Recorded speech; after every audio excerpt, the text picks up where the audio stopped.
You're now tuned into Somewhere in the Middle with Soonie and Mo. Hey, hey, hey, hey. Hey, hey, hey, hey. Hey, Don on the beat. Hey, I got so many ops. Everywhere I go, I got so many ops. so many ops. I know they plotting against me. I know it's hate, they wanna kill me, but please don't tempt me, cause I got so many glocks. Hey, ain't none of them empty. Jesus said they would hate me too. That's how I know it's envy. I got so many ops. Nothing against me. Sorry, look. I'm just back here laughing. eating. What you laughing at? I'm laughing because literally right when it's like, I got so many ops, and it was like the countdown was one. I see Jaron like on the bottom. He just like jumps in. Water cup. There you I go. lost my water cup, so I had to run up and downstairs to get it. You were I like just spiced right it. on time though. You were like, boom. I just saw you like jump in the rain. I'm professional, that's why. You're professional. What's up, everybody? Happy Friday. Welcome to the show. Happy Friday. I saw Red Pill was in here. She was calling us out because we were like a minute too late. Y'all be real. This ain't color people time. Color people time is I'm on my way and I'll be there about an hour. Right. Come on now. This white folks time. White people are like 5 minutes late and be like, I'm sorry, I'm so late. I know. Different. Yeah. Way different. While we wait for everybody to pile in here, please go ahead and give this video an immediate like, even if you don't know what we're going to talk about, because we need it. And drop where you're watching from. I know I posted on my Facebook, on my Snapchat today.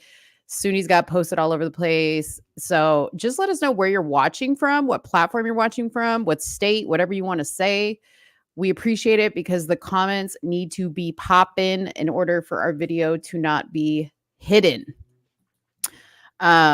What's up, Apex? See you in the comments. And it was something real weird going on last week with It's been going on the past couple of shows with our comments, just FYI, Jaron, where we're not seeing comments now, not even in here. So, dang. I'll keep an eye out. Red Pill said 5 minutes. 5 minutes. Technically, we should start early to be on time. Yeah. Because if you're early, you're on time. If you're on time, you're late. If you're late, don't even start. Yeah. That's my point. Exactly. So Who doesn't start until I arrive, okay? That's how it works. Soonie's eating, by the way. That's why her camera's off, because she's trying to shovel in her food so that she's not eating on camera. She's so nice. I'd just be over here eating on camera. I got my 3 cuties. There you go. Oh, I forgot my cuties downstairs. And my coffee. Dang, I just got my water. Yeah. I have a super like off-topic tangent real quick. Okay, go ahead. But have you heard the new Kanye? Vultures 1? I like it. It's so good. I like it. Yes. Yeah. Like I have not, like I'm back on like my old Kanye, if that makes sense, right? Like I've come around full circle on him. Like after this release, like I'm like, this is why I loved you in the beginning. Yeah. It's so good.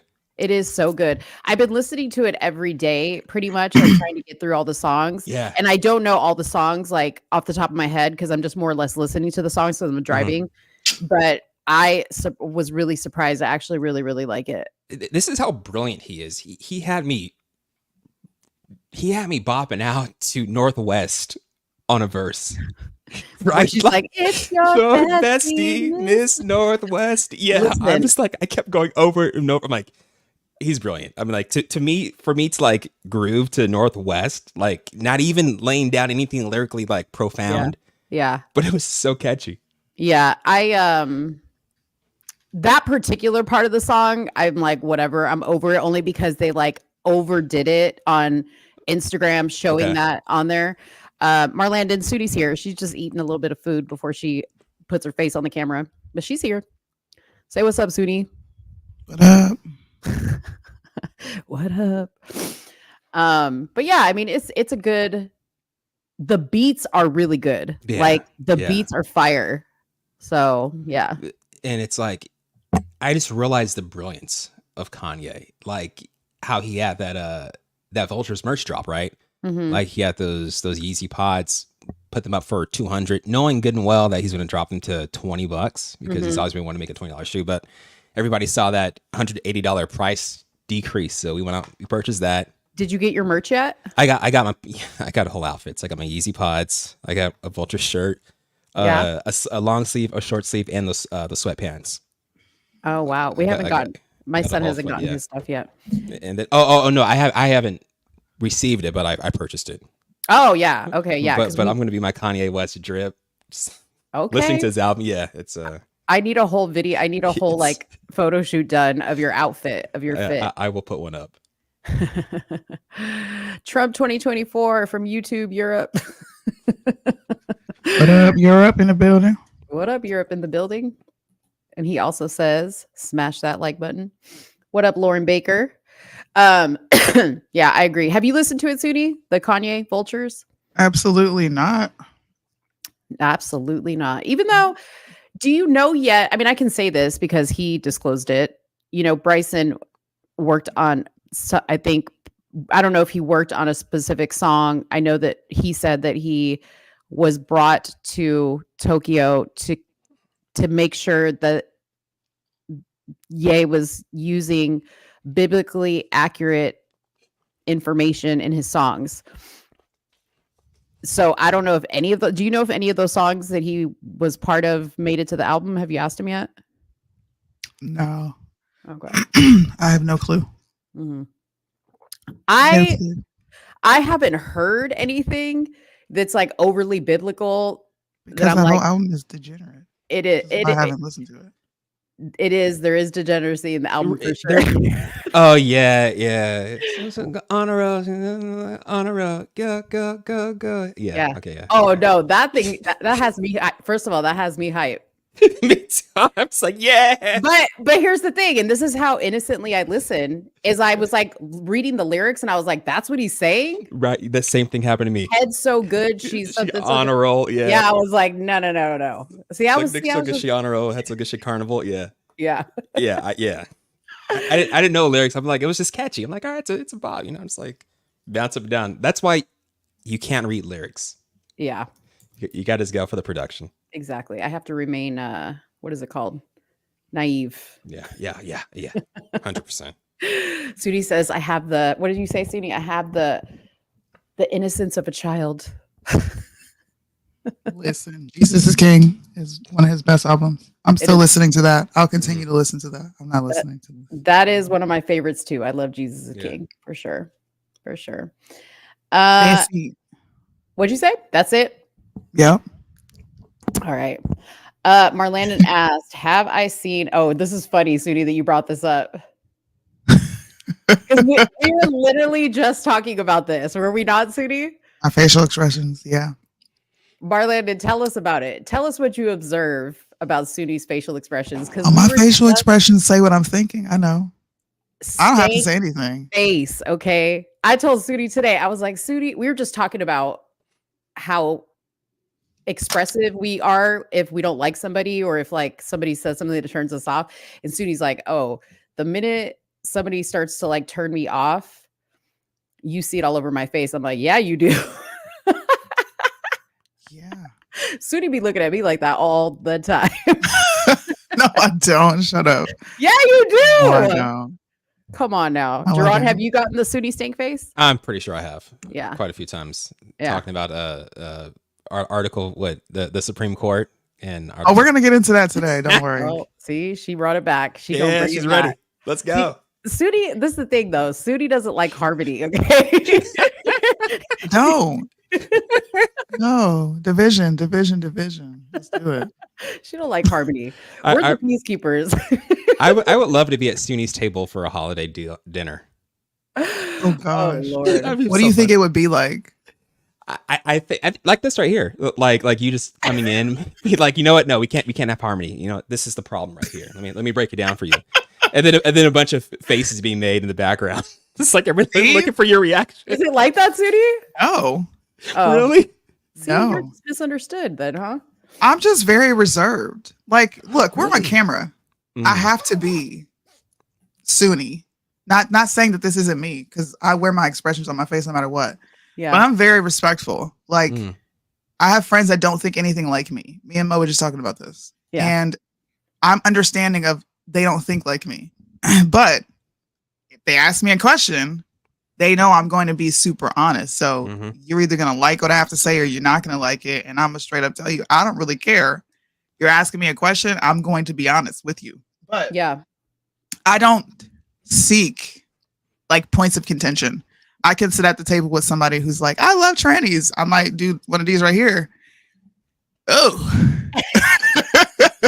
but I'm still going to sit there and, mind my P's and Q's and be respectful. I'm Yeah. very reserved. I'm quiet. I'm observant. But my face says it all. Says it all. You say some You're gonna wild be- shit. Yeah, you're going to be respectful, but you have a stank face the minute you are not enjoying yourself or you don't I do. or you don't want to have the conversation, you got a stank face. And like, dude, there's sometimes that like after the show, like some people will comment to me and they'll be like, why didn't you go further with this and say this to Soonie? Because like that, they don't know you, right? Like I know you. So they're like, Yeah. why didn't you say this? Or why didn't you bring up this point? I'm like, because I know Soonie and it's only going to create It's going to more. go downhill. It's going to go downhill. Yeah, it's and gonna like go you downhill. panic, you have to like backtrack it, like when you get the Yeah. face. You know what I mean? Like, yeah, you like start panicking, like, okay, let me like back up a little bit right here, Yeah. Stop and it. take back what I said. Yeah. You just gotta know, like you gotta be able to read her cues is what Yeah. I'm saying. You know what I mean? And you're either somebody that wants to engage in that with her or you don't. And I'm the Mhm. person that like I'll go into it because people love when we fight. Right. Like when this was before you came on the show, but there has probably been 2 times that Soonie and I have really gotten into it over something Mhm. or something happened before the show and you could see it on both of our faces and it was not good. Okay. But Wow. people like that shit. They like when we fight about stuff. Y'all are besties. I'm talking to you people. But I'm in the comments. respectful. Even if I do have a point of contention with Mo or just something I don't like, Mhm. I'm not cursing her out. Mm-mm. Right. It's like I didn't like that you did that. Okay, I hear you, but but it's like it's like sister banter. I'm gonna hear what you got to say, but sometimes I really don't care what you got to say. But I'm gonna sit here and listen because it's respectful. And I'm sure we both get on each other's nerves. Yeah. It is what it is. The Yeah. only person who can like really, really check me is that I took his last name and I had his 3 children. That's it. I'm glad he checks you because he be checking you like subliminally. It's almost like him and I had a conversation and Kyle checks you where I need him to check you. See, my therapist calls this effective communication. Mm. So like communicating at a high level, getting your point across, and still, making sure you're respectful, right? Like Mhm. you're able to hear an opposing viewpoint, get your point across, but keep it respectful. Yeah. But And I think sometimes it's go ahead. intimidating in a way, right? Like it comes across as like maybe like abrasiveness or like does. but you're secure in what you have to say, what you're thinking, and you're getting your point across. But you're also open to hearing what somebody else's point of view is. Absolutely. Mhm. But it's not like this. I'm intense on camera, but I'm not as intense if you were to sit at the dinner table with me. I'm gonna be like, okay, She's not. that's cool. Mhm. I'm not. This is a camera. It's lights, camera, action. Let's go. I have to entertain people. I'm still me, but this is a very like exaggerated version of me. Mhm. I'm too mild mannered. Now, you get a couple, shots of the 1800 in me. Let's Then you gonna get Soonie. Soonie's an alter ego. It's like I'm in there. What are we talking about? Oh, that's stupid. What made you say that? I will say that to your face. But I Yeah. also understand that it comes with consequences because you might want to fly across the table and and I'm here for that too. Mhm. You got to. You got to Soonie's show up. actually- She's super sensitive in real life. Okay. I am. I have a big heart. Wait, Mm. so Jaron, do you have a personality on here that's different from your actual personality off the air? No, I don't think so. I think I'm clueless a lot of the times, honestly. Yeah. So I think that's a big part of my personality. Like, I've gotten better with listening, because that's what therapy does for you. It makes you listen. Right? I feel like you're funny therapist. that you say that, Mo. What? Because my husband was like, I don't like talking politics with you anymore. And I was like, why? And he's like, because you just like something in you just shuts off. when I say something you don't like. And I was like, yeah. It's like me and Kyle are right here. It's like we're right here. Because number one, the person who taught me everything I know, the person who introduced me to everything I know, the person who inspired this like inquisitive nature is him, right? So just imagine you have this person who has really set you on a path of success, really introduced you to a lot of different information, talking like the people that I talk to on a regular basis. When he says really dumb things, and I've said this to him, so it's not like I haven't said this to him. When you say what I hear these people on the internet say, in my mind, you are far too smart to think like this. There's no way you just said this when I know what you've thought to me. She just called you all stupid on the internet. Pay attention. I tell people they're stupid all the time now. Next time we take a poll and you have to decide who you like better, she called you stupid. Oh, whatever. So he told me, he's like, look, half the time I'm just coming from a place of understanding of where people might be coming from. Why aren't you receptive to that? I'm not receptive to that when it comes to him. When it's somebody that I respect and I'm going to sit there and listen to you discuss things at an intellectual level, like Chad Jackson. If he said some insanely stupid thing that I've heard the average American say, I would probably instantly shut off. Like, you know what? I don't even want to listen to what you got to say anymore because that was dumb. So this is the conversations that I have in real life. People tell me this all the time. And sometimes I'm blunt enough to say, well, because what you said was dumb. And I'm actually shocked that you said that. See, in my real life, I don't have conversations about politics. Oh, it's like the dude. Like who you see here is who I am in real life for sure, like the personality. But I don't talk about stuff like that, like with friends, right? Like obviously, if I'm at a social situation and it comes up, I'll talk about it. Yeah. But I mean, I like to talk about more like culture stuff than I do about politics. I think they coincide now. You can't get rid of one without the other at this point. Unfortunately. Yeah, but I always try to like steer the conversation away, like away from politics. Yeah. Yeah, because I just feel like it's so divisive sometimes, Let's go. Yeah. Oh, see how she likes division. Yeah. Gotta have harmony. Hey. I can hear Bryson's song in my head. He's got a song called Division. Y'all go listen to it. Go stream that album. Black and White. I know exactly what you're talking about. Hey. Yeah. What are our topics? Wait, because those hardcore Bible beaters, y'all like to divide. Because Jesus said he would come to divide. I know. But see, I'm like, can we all just get along? No, absolutely not. Damn. Damn. Okay. What are our topics? Okay, so first we're gonna hit on Jaron's topics because he can't say the whole show. But you can decide which one you want to bring up first. But you sent me Biden says U.S. to carry out airdrops of aid into Gaza. If you want to start with that, you can. And then you have shrinkflation. Yeah. And then the Florida man with the bugs in his nose. Oh man, that was the game though. What the hell? The game was okay. Start there. Germany or Florida. Okay, so like I'm gonna give you a story and tell me where this happened at. Okay, so like Oh, okay. Okay, so doctors removed 150 live bugs in the larva stage from the nose and sinuses of a man earlier this month. He started to get nosebleeds, constant nosebleeds, and he couldn't go to the bathroom without his nose starting to bleed.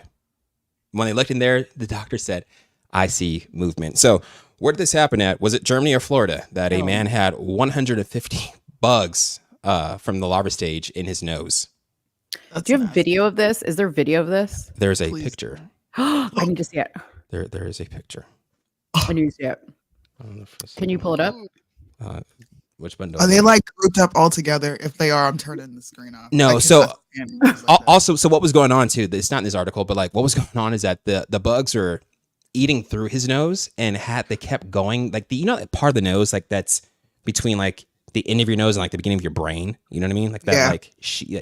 They have started eating through that and they almost penetrated. What? And had they done so, he would have been dead. So they caught the bugs right before they penetrated that. And he thinks the eggs got in his nose because he was cleaning some fish improperly, or like was cleaning some fish and wiped his nose, and that's I think the bugs got up inside there. Dude, So- first of all, you know this man's house is nasty.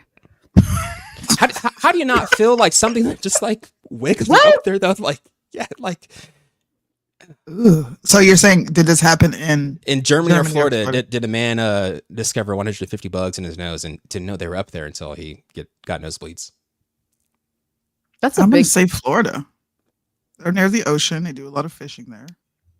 Oh damn, that was a dead giveaway. Then yeah, it is Florida. It's in Jacksonville. In Jacksonville, man.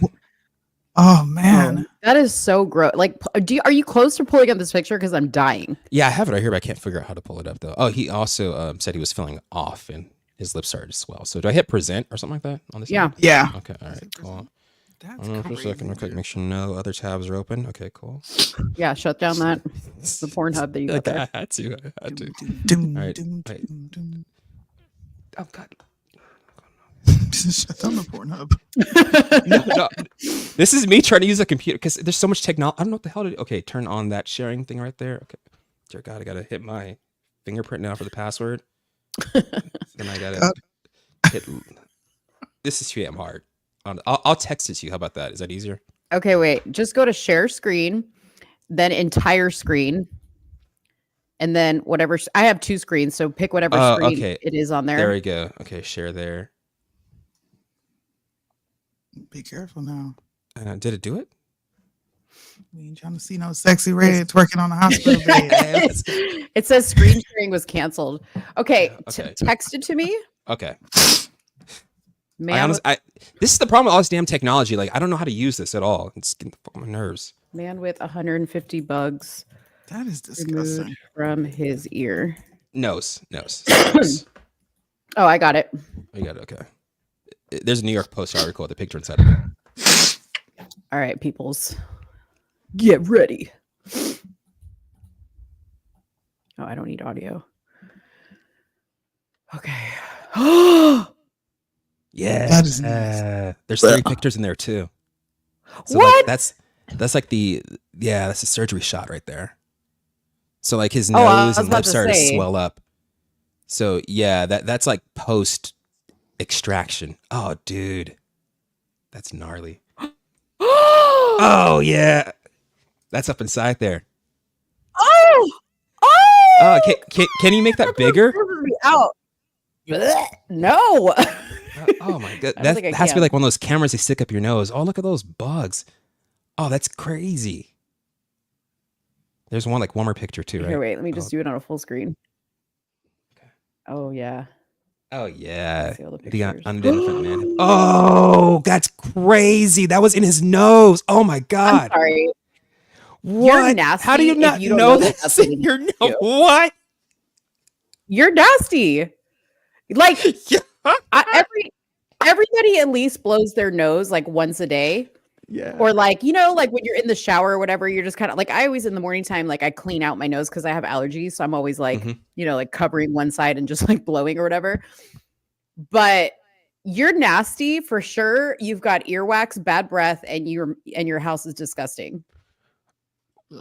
Now, what if you worked with this guy and he had brought some mac and cheese to the company potluck? Oh, And because this just happened, right? So he probably had one of those, Christmas parties, New Year's parties where you cook some food in his place. Like, what if something fell out of his nose into whatever you ate? see, this is why you don't eat people's stuff at the potluck. Exactly. That's nasty. Red pill. She's a nurse. She picked maggots out of a wound. See, like, I can understand that. Like, if you have a wound that's like severely infected, like bugs would get in there. But to have that in your nose and not know it is weird to me. Like, what else you got going on that you don't know about? You got roaches like crawling on your face in the middle of the night. Yeah, he said he was just feeling a little bit off. He said, I felt a little bit off. "You feel off?" I'm just saying that's how you a little bit. Yeah. Bro, your nose was itching. He said he couldn't go to the bathroom without his nose bleeding. Bro, I don't know. he should have went to the doctor long before this. Yeah. That's nasty. ladies, this, if you're single and on any dating websites, this could be somebody you pick up on the internets. Just think about that. Oh, and I forgot a good part too. There were certain larvae inside the nose that were scurrying around and looking for places to feed, and others that had burrowed into his tissue. And the doctor said that the team tried to remove the bugs with suction, but then that got clogged, so they used different instruments to pluck them out one by one. Dude, don't say scurry. They was moving up inside there. That's gross. Like, you know, like when bugs see light, they start like scurrying a bit. That's what they're doing. Ew. Ugh. All right. Yeah. That was a lot. Nasty. That was a lot. Florida. So that was Not supposed to touch your face when you're cleaning fish, everyone. Oh. That's just not what you do. You're supposed to clean the fish and you're supposed to wash your hands and be done with it, because fish carry parasites naturally. I don't know. That's gross. Like, why would you even go from gutting a fish, scaling it and do that? Why would you do that? But my thing is the fish even safe to eat at this point? So now you've ingested the fish.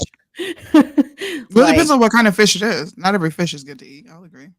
I wonder what he caught. Yeah, Fish you probably catching. fresh water, I would think. I think those get like maggots, don't they? Who knows? Nasty, man. I All eat right, saltwater fish all the time, freshly caught, and I ain't got no sort of infestation in my nose or my gut. So, yeah. All right. Okay, well, let's move on to your next topic. All right. Sorry, I was trying to find another story. Okay, so the Democrats, we can finally thank them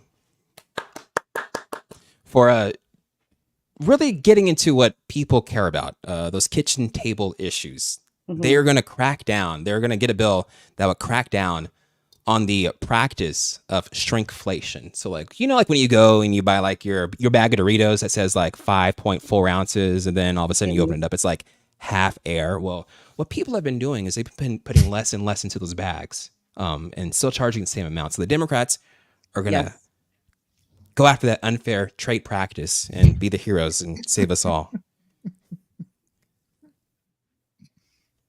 So a handful of senators introduced this is what they're doing with their time, introduced a new bill Wednesday meant to crack down. This is a big deal. This is what your people do. This is a big deal. Okay, you don't know what it's like to go and get your Fruity Pebbles. You see that giant ass box, the family size box. Yeah. And you open it up and you take out the plastic bag, and it's half air. You think you're in the giant box and you get like this little itty bitty bag that's like halfway full. The Democrats are finally doing something about that. So thank you. Thank you, Hakeem Jeffries. Absolutely not, sir. Absolutely not. Okay, first of all, if it wasn't for the Democrats raising the cost of everything, they wouldn't have to be skimpy on what they put in the bags. So, and by the way, let's all raise every. Well, did you? Oh, you're cutting out. Pay Let's see. the minimum wage, all this other stuff, right? Now they gotta put. Now they're like, okay, well, how are we gonna do this? Well, let's put less chips in the bag. Let's put less cereal in the bag. That's what's happening. But I would like to thank them for really addressing this issue. I don't care if they created this problem; they're finally doing something about it. That's the big thing. They're taking action. Oh my! They're taking action on something that matters to everyday Americans that are dealing with inflation day in and day out, and seeing their paychecks get shrunk because they're buying boxes that are not all the way full. So thank you, Democrats. Are you just here for the comic relief? I swear. Did this pass? So this is not even a bill that's passed. It said would crack down. Yeah. So technically they didn't do anything. They I'll have to steal your thunder. I'm sorry. But Soonie, aren't the Democrats the kings and queens of let's create the problem and then we're going to create the solution to solve the problem? That's what they do. That's what everybody does. I mean, you have to. I swear, like at the like a couple of jobs ago, we swear like the person that was overseeing everything we did would purposely create issues to fix in order to justify his keeping his job. You know what I mean? Yeah. It's like he just created issues over and over again. But he was always the hero because he always fixed them. That's how you stay employed. I mean, listen, let me be fair. It's not just a Democrat thing. They do it on the Republican side too. But at least I'm pretending that doesn't happen. At least I'm over here in denial about my own party. Not bringing up some crazy cockamamie story about how they're introducing a bill. Well, when you get 20% more potato chips in your bag, then thanks to Democrats, and what they have brought. But speaking of something that Democrats are doing in food, that wasn't a good one. So Joe Biden announced earlier that the U.S. is going to carry out drops of aid into Gaza in the coming days. Yes. He told reporters that lives are on the line. And I personally think, like, no matter what side you fall on, this is a good thing. Mm-hmm. Like, there are people honestly suffering through no fault of their own that need help. You're out here trying to punk us today, aren't you? No, I'm serious. I'm very serious. I'm very serious. I was like, through no fault of their own, like, give them some food, give them some stuff to, because there's only one way in, one way out, and you can't get inside there. Actually, 2 ways in, 2 ways out, but you can't get inside there from either way, right? So just go over the top and just, walls can't keep people out. That's why you just go over them and you do what you need to do. See, you talking to the wrong person, okay? Soonie probably goes a little bit lighter than I do on this topic. And this is why I don't speak about it, but I'm going to try to say this as nicely as possible so that we don't get our entire... She's going to say something extremely rude. Go for it. Extremely rude. I feel like we should drop an entire nuclear bomb over the entire area. I don't care. Give everybody 24 hours warning and be like, if you good, you got children, you got 24 hours. Otherwise, I'm sorry. Soonie, can I see your face real quick? Because you know why? This is it. Like when my kids test me, right? Like when they were little, not now, but like when they test me and they're like fighting, no, I want this. I'm like, you know what? Nobody gets anything. How about that? Nobody gets anything. It's gone. In fact, I'm going to throw it in the trash. That's what needs to happen here. Instead of us arguing over who's more victimized than the other and dropping aid and giving weapon. Really? I'm going to get the repeal the 19th for that? Let's go hide my face behind that right there. I'm just like, let's just get rid of the problem altogether. We won't have nothing to argue about. There will be no more checks going over there if there ain't no more people to receive the mail. Okay? I don't even care. I'm sick of it. All right.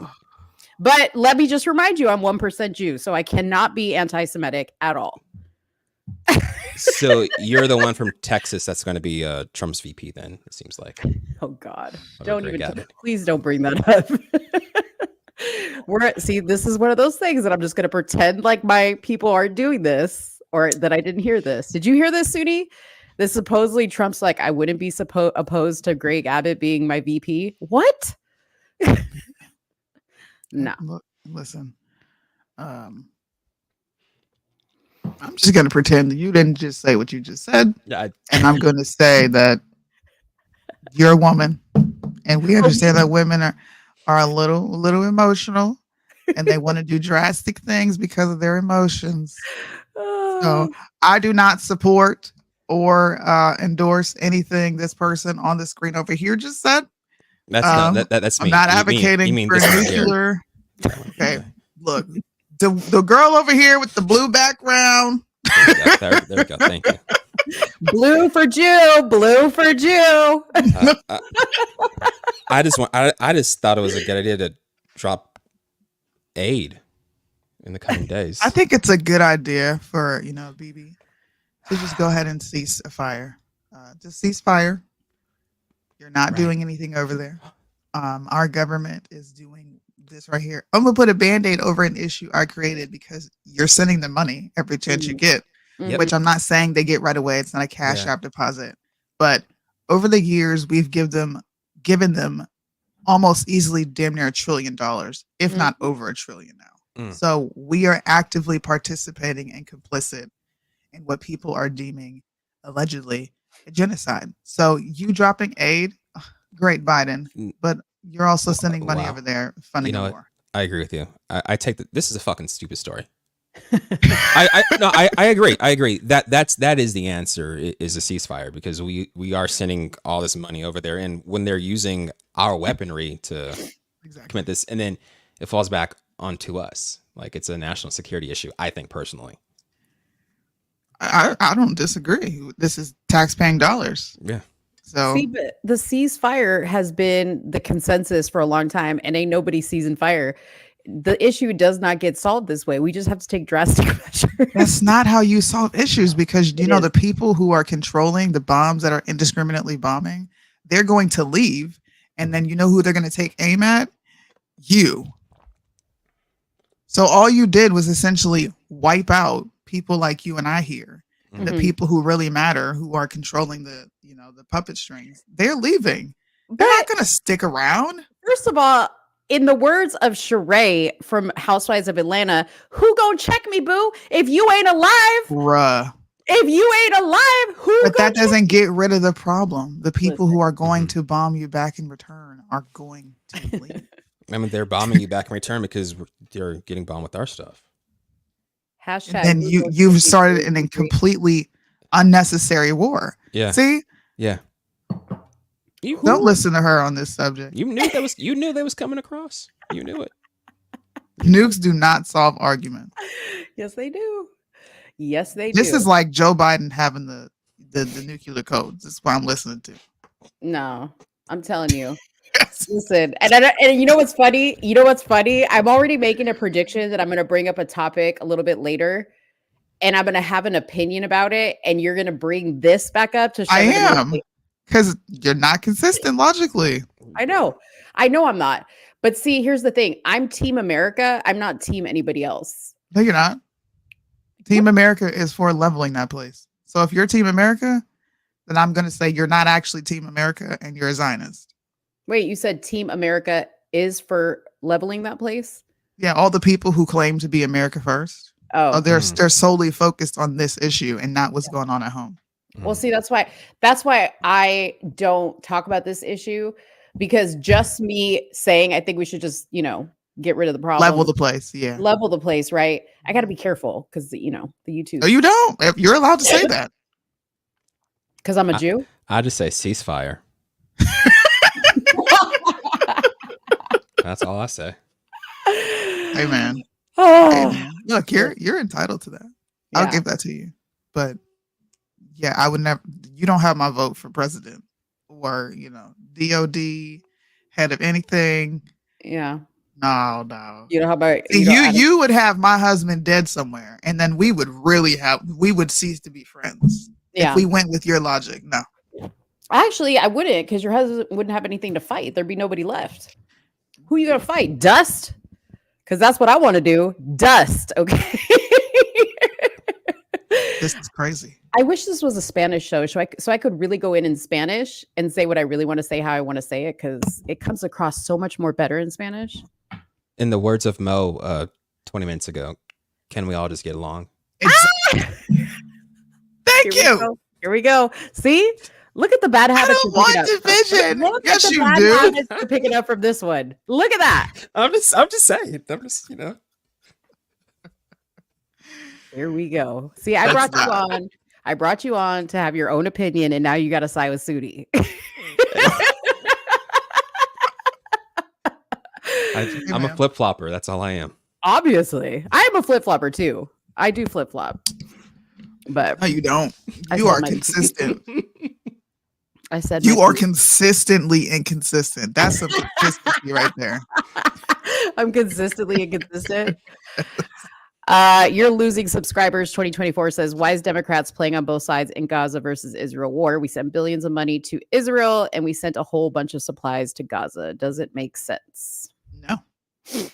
I think it's everybody. This is how you generate income. This is Yeah. the MIC at work, the military industrial complex. This is what's garnering the pretty much they're announcing that there's going to be a World War III scenario because NATO is like, hey, Ukraine, come on in.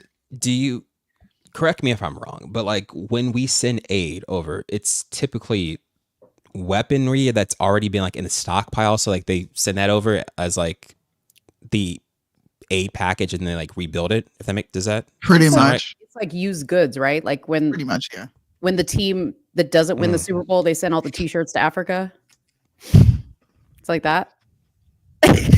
So, just so you know, somewhere the 49ers are Super Bowl champs. That's what I'm saying. In Africa, India, that's what they do. Like a stock, it's like a surplus. We send them that, and then we also send monies that they don't receive right away. It's like dispersed over years. But essentially, it's our weaponry. It's our money that's fighting this war. So, and then we pay our people domestically to replenish the stockpile. Then now that part, I've never had any introduction to that. I know people who work in that arena, but that part of the military, I'm gonna be honest with you, is so top clearance. Nobody knows anything about MUNs. You're not even allowed to go into MUNs without the correct ID. So you know how at the beginning of a base you get in with your ID, they scan you in. You go over to MUNs, you need an additional ID. What's MUNs? It's ammunitions. Oh. They're responsible for what comes in and out. They're responsible. My brother-in-law works in MUNs. He builds these things. And this is probably the most secretive part of this base. It's even you wouldn't even know where the hell MUNs is unless you work there. That's how put away from, pretty much. It's just put away from everything else. Yeah. So I do not know. That's probably the most secretive part of the DoD. That doesn't make any sense at all. I'm going to give one last analogy for my argument, and then I'm just going to move on. So if anybody in the comments has ever had a roach infestation, okay? What the fuck? I'm here. If anybody in the comments has ever had a roach infestation, if you see one roach and you kill it, first of all, it's hard to kill a roach, okay? These motherfuckers live. I don't know how. You got to get them on their back. You got to poison. You got to get them from the bottom. Like, you just can't stomp on a roach. That if you stomp on a roach, it just bounces back up and it's like, what's up? I'm here. I'm back. Right? Look at them. They've all left me. Okay. They've all left me. I'm still here. All right. Okay. Okay. Well, let me just put myself on the full screen here. So you have a roach infestation, right? If you want to get rid of the infestation, you don't just kill one roach. You bring in a roach bomb, okay? And what that does is all the other roaches that were thinking about even trying to step up in your crib, they're going to be like, you know what? We were going to go over there because all they were doing was stomping on one roach here and there. So, it's about who's the quickest, who's the smartest. So we were going to hit up that crib, but we just saw the tent over the house. They ain't playing. We're not going over there. So my point is, we have to bomb the entire thing, because what that does is it sends a message that we're not going to tolerate the bullshit. Okay. So just think about this. No, some other people are going to be like, I don't know if we should maybe start a war. I'm just saying. No, but it's not our war, but it is in the sense that we're wanting to send aid and checks over there. It's not our war. All right. I'm done. Can't do it. Oh, how convenient. Jaron just pops right back up at the end of my... Wait, what happened? I started listening to my Kanye West. Okay. No. Sorry. That was a lot of Spanish. He was I don't know what you said. Yeah. I don't. See, Linda's having fun. She said, I'm so glad I caught this live. So fun. Because you sound like a full-blown Zionist. I'm sure a lot of people are on here enjoying this. I'm a realist. Oh, bed bugs? You got to burn the whole damn mattress. You can't even go back. I just say ceasefire. Otherwise, you end up with bugs in your nose. And then what? Anyways. Japan also did something to us. You're talking about bombing a place that's doing nothing to us. They're draining us of that money. Right there was the worst analogy ever on the planet, Auntie Red. The absolute worst. I honestly think that they thought or hoped that was going to be our reaction. What Mel was talking about. Yeah, that's what they thought. They wanted. Personally, we know that Egypt gave the intel to Bibi, right, about the attack was imminent. So I think they wanted that to be our reaction. What Mel was just describing. Yeah, because you know what would happen? Families like mine would lose their fathers and their husbands. Mm-hmm. I'm like, I'm sorry, but it's not our war. Yeah. But And I don't. I think Israel hoped that, or that they thought that it would be, our reaction to hop in and automatically take their side and to essentially do the Kind bidding of that like they wanted to Ukraine. do. Yeah. Absolutely. Yeah. No. Absolutely not. It's fun to talk about in theory, but when this affects your real life, Mhm. I don't listen. I don't like the fact that you're sending money, but if you think you're going to initiate a war, no, Mhm. I don't support that. That's no, nope. I say this for the current war. I don't care, but I feel that for Afghanistan. I think people talk like this because they don't have anybody that's going to go over there and fight. So you get to cut on a TV screen and say, "Oh, poor military family, like rest in peace to that person," but you don't have to live with the absence of that person. I think it's easier to talk. It's easy to talk like this when you don't have an attachment. It is. I do have an attachment. You know what my dad does? I mean, he goes overseas and has to deal with this stuff on a much deeper level too. Like it's not safe for him either. I do have an attachment. I say that with the attachment I have. Soonie, how do you feel about the phrase "thank you for your service"? Like when somebody is walking past somebody, and they're I don't 15 minutes, really. right? I don't know. I don't respond. It- I just say thank you. I think it's so. I think it's like so self-serving. Why do you think Honestly. that? Because it Because makes it does make that person feel good. yeah, Oh, I yeah. see. They're saying like, "Hey, thank you for serving," when they're not. In essence, they're not doing anything, and they're okay with sending people over there like causing Right. a machine to go obliterate a threat that's not even our threat. And just by saying thank you makes you feel like, all right, yeah, I support you. Yeah. Right. Yeah. If you support us, then stop advocating for pointless wars. Straight up. Stop. I don't know any active duty member that is willing to go over there and fight. Not one. They all say the same thing. This has nothing to do with us. Okay? Like, what are we going to do over there? This has nothing to do with us. But I think it's I fine am for active active. duty. I think it's fine for active duty vets to say to each other, right? Like active duty and vets to. It's almost like it's like a certain word that's only reserved for a certain group of people. You know what I mean? Mm-hmm. Yeah. So like if Finn I were says to it. if I were to say thank you for your service from the outside, I'd be looked at crazily. But if somebody who's part of that circle says it, then it's one of those Mhm. It's things where different. it's inside. It's Yeah. like a level of understanding. Yeah. You understand. Like a particular word. Mm-hmm. Since we're on this subject and Mo's being a maniacal fucking dictator,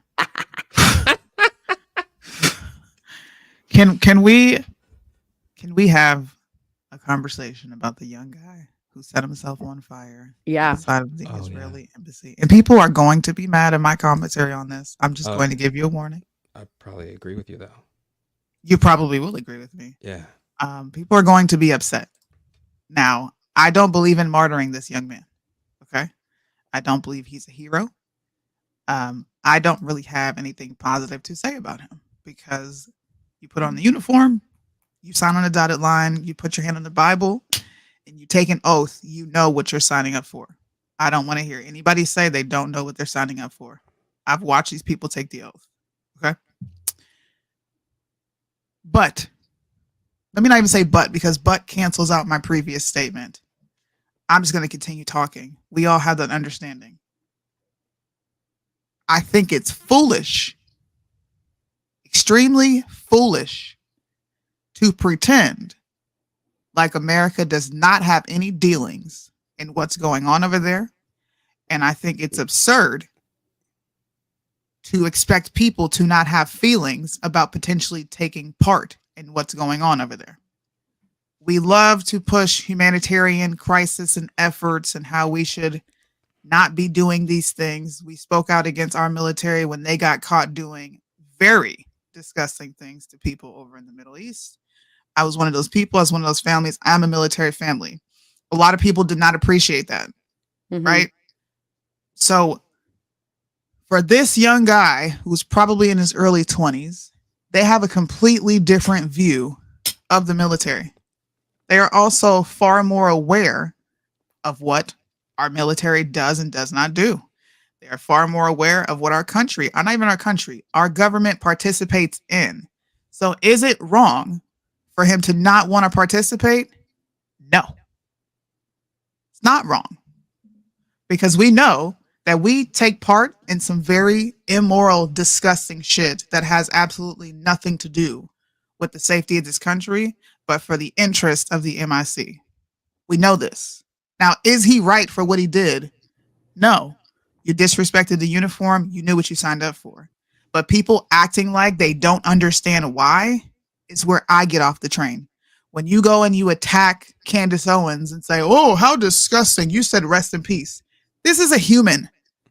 Regardless of whether we agree with his politics or not, regardless of whether he was a communist or not, you call yourself Christian. He's a human. He died. And on top of that, for somebody to put themselves on fire on camera, where do you think their mind is? Why are we automatically discounting the fact that he may or may not have saw something? What if he did? What if he didn't? Either way you look at it, it's disgusting the way people are acting. These same people don't want anything to do with Israel as well. But you're shitting on this guy because he had some very, unfavorable things to say about the military and what they participated in. He didn't have some nice things to say about the 3 soldiers that lost their lives in a drone strike. Does that take away from being a freaking human? Because I'm watching people just be disgusting with their rhetoric. Like, it's embarrassing. I haven't been paying attention to what people are. I haven't seen much of the comments. But like, what did Candace say that you said? So Candace, I'll pull up her tweet. Candace put out a video. Not a video, but she put out a tweet and just said, rest in peace to him. Thank you for your service to this country. And, prayers to your family. I'll pull it up. Let me try to find it real quick. Like my biggest thing, which to me is a very general thing. Like it's a very surface level thing to say. Who knows if she has the full understanding of what everyone else has as far as like his sentiments on the military. But this to me, this is people being extremely dishonest about how they feel about this conflict. Wait, so you may not have. People were mad at Candace for saying rest in peace. They are. Yeah. That's to me the equivalent of like thoughts and prayers, right? Like just to send out, just on a basic human level, right? Yes. No matter like what you feel or like what side you fall on. Like you said, somebody lost their life, and like what could drive somebody to that point to set themselves on fire? Exactly. Why would someone do that? They're not just gonna go do that for no freaking reason. Did she delete it? There's no way she deleted that. Well, I have the video of the guy who's like freaking out. Now, his original statements on this subject, I agree with him. When he talks about, don't compare yourself to vets that decided to kill themselves because of the Afghanistan war, right? It's a little different. He didn't face a war, but he faced something, and something that disturbed him enough to want to set himself on fire. Like people don't just wake up and want to do that. Well, you look for the tweet from Candace. So I had gotten a message yesterday, and I don't think anybody knows this person. I know this person just from personal life, and they are in the military. I'm not going to say which branch because I don't want to divulge all that stuff, but they're in the military. And they wanted to speak on this subject, but obviously, want to keep some type of anonymity. So I'm going to read what this person said because I want to communicate it and just start a discussion. So this person said, this guy is clearly not someone that should have been let into the military. For one thing, he took, in my opinion, the coward's way out by doing what he did. For another, seeing what he offed himself for tells me that he's got a warped sense of reality. Everyone is up in arms saying free Palestine, and yet no one seems to know or remember or care that Palestine was never an official country, more so a territory of the British Empire. And another thing that people seem to want to ignore is who started all of this. Terrorists fires the first shots. They started all this in Gaza. Israel is just responding in self-defense. Casualties, civilians, and military are inevitable, especially when you have people like Hamas whose only reason for fighting is to die for the jihad. As someone in the military who is able to monitor the whole situation from the actual military perspective, the only way to solve any of this is that area is for Hamas to be defeated and destroyed. That has to happen first. Otherwise, nothing resembles peace, or nothing resembling peace can occur. Not only, I don't want to say this part because this would reveal a lot. Yeah, I think that was it. What are your thoughts on that? I'm married to a service member who wears a uniform every day. Mhm. They don't think like that, and they see just as much. Like, I don't know how to respond to that, because to me it's like my experience is better than your experience, or my experience is more here. Listen, there are service members who do not agree with this. Do we rule them out and say they are Hamas sympathizers or Palestinian sympathizers? Or are they just giving an objective opinion because they too have experience? Yeah, I mean, can both things be true? Yes, Can everybody it have can. Yeah, It can. everybody can have a different experience. I don't Like, think everybody- so when you're only painting one side of the picture. No. To say that they hit first is fucking dishonest, because this war has been going on for how long? Oh, I'm not talking about that part. No, I'm just saying, is everybody allowed their opinion? Like, does it? Sure, is- when it's factual. Because people no, like, from the aspect of which, like, you know, you can be somebody who puts on the uniform, right, and think that what he did was a complete disgrace. Mhm. People also can see, you know, what he did as a very extreme form of protest, Mhm. right? Two things can be true. Like, it doesn't have to be a zero-sum game. Like, well, you know, if you don't agree with my point of view, then you're woke, or you're this, you're that, right? Like, two things can be true. Mhm. And when we're talking just about that, about the rest of, like, you know, what this person wrote, yeah, no, it's like, no matter where you, like, imagine like a square, like a circle, right? Like, and you go on that continuum, like, Israel attacks, Hamas responds, Hamas attacks, Israel responds, right? It keeps going around over and over again. So it depends on where you want to start at on that to see whose side you want to fall on, because it's not about Hamas doing something first, because then from the other side, you know, Israel's the aggressor, so they're just Yeah. responding. Yeah.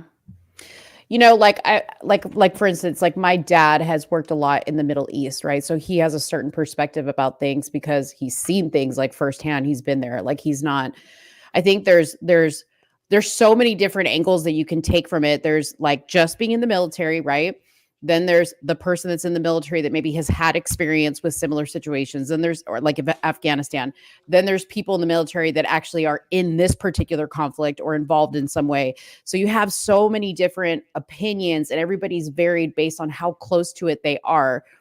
And to say, in my opinion, to say, well, yeah, you can have a different opinion as long as it's fact. I kind of feel like the only people that know the actual facts of what's going on there are the people that live there every day, that were born there, that grew up there. Because at this point, with this particular thing, what's reported to us in the media, you know, as it always is with everything, is only part of the story. But then, like, you hear people that grew up in Palestine, or you hear people that grew up in Israel, that are still there. They're not over here in the United States. They're still there. And their opinions are very interesting, you know? So I feel like they're the only ones that can truly speak on an opinion because they live this every day. Have you seen, I think it's called Life in Gaza, I want to say, perhaps? It's like a documentary that is on Netflix. Oh, yes. I did see it. Mm-hmm. Watching that is, like, again, it's the human aspect of it. Just like, just seeing people living in all this rubble and continuing, nothing gets rebuilt. right? It's just going to continue to get destroyed. Mm-hmm. So how can you not expect somebody to rise up out of not have anything left? Mm-hmm. Like you can't just, I can't just say, you know, side A good, side B bad, right? Like it's so nuanced. It's true. It's also the cards they were dealt. You know what I mean? That's the other side of it. It's like, I think when you look at it from like a perspective of speaking of it from an American, right? Like we're so lucky to have everything we have here. And when you do travel to other countries and you see how they, not, I'm not talking about like the touristy sides of the countries, but like the actual like villages and towns where far away from the tourists, where the tourists are, you develop an appreciation for what we have. And I think it's traumatizing for us to see something like that, right? Like to see people living in this destruction and everything's getting bombed all the time. But this is literally how it's been for them. There has never been peace in the Middle East ever. They've never known it. I think it was before Ben Gurion. You know, I think prior to him, there was some peaceful. I would say, I don't know, but I want to argue that. What's up? Some would argue that they have lived peacefully amongst each other Prior to Ben Gurion. That's true too. I've heard that. I think the only thing that's being left out is we're encompassing this as all, and I don't think people are recognizing that we are talking about two warring governments that are killing citizens at the end of the day.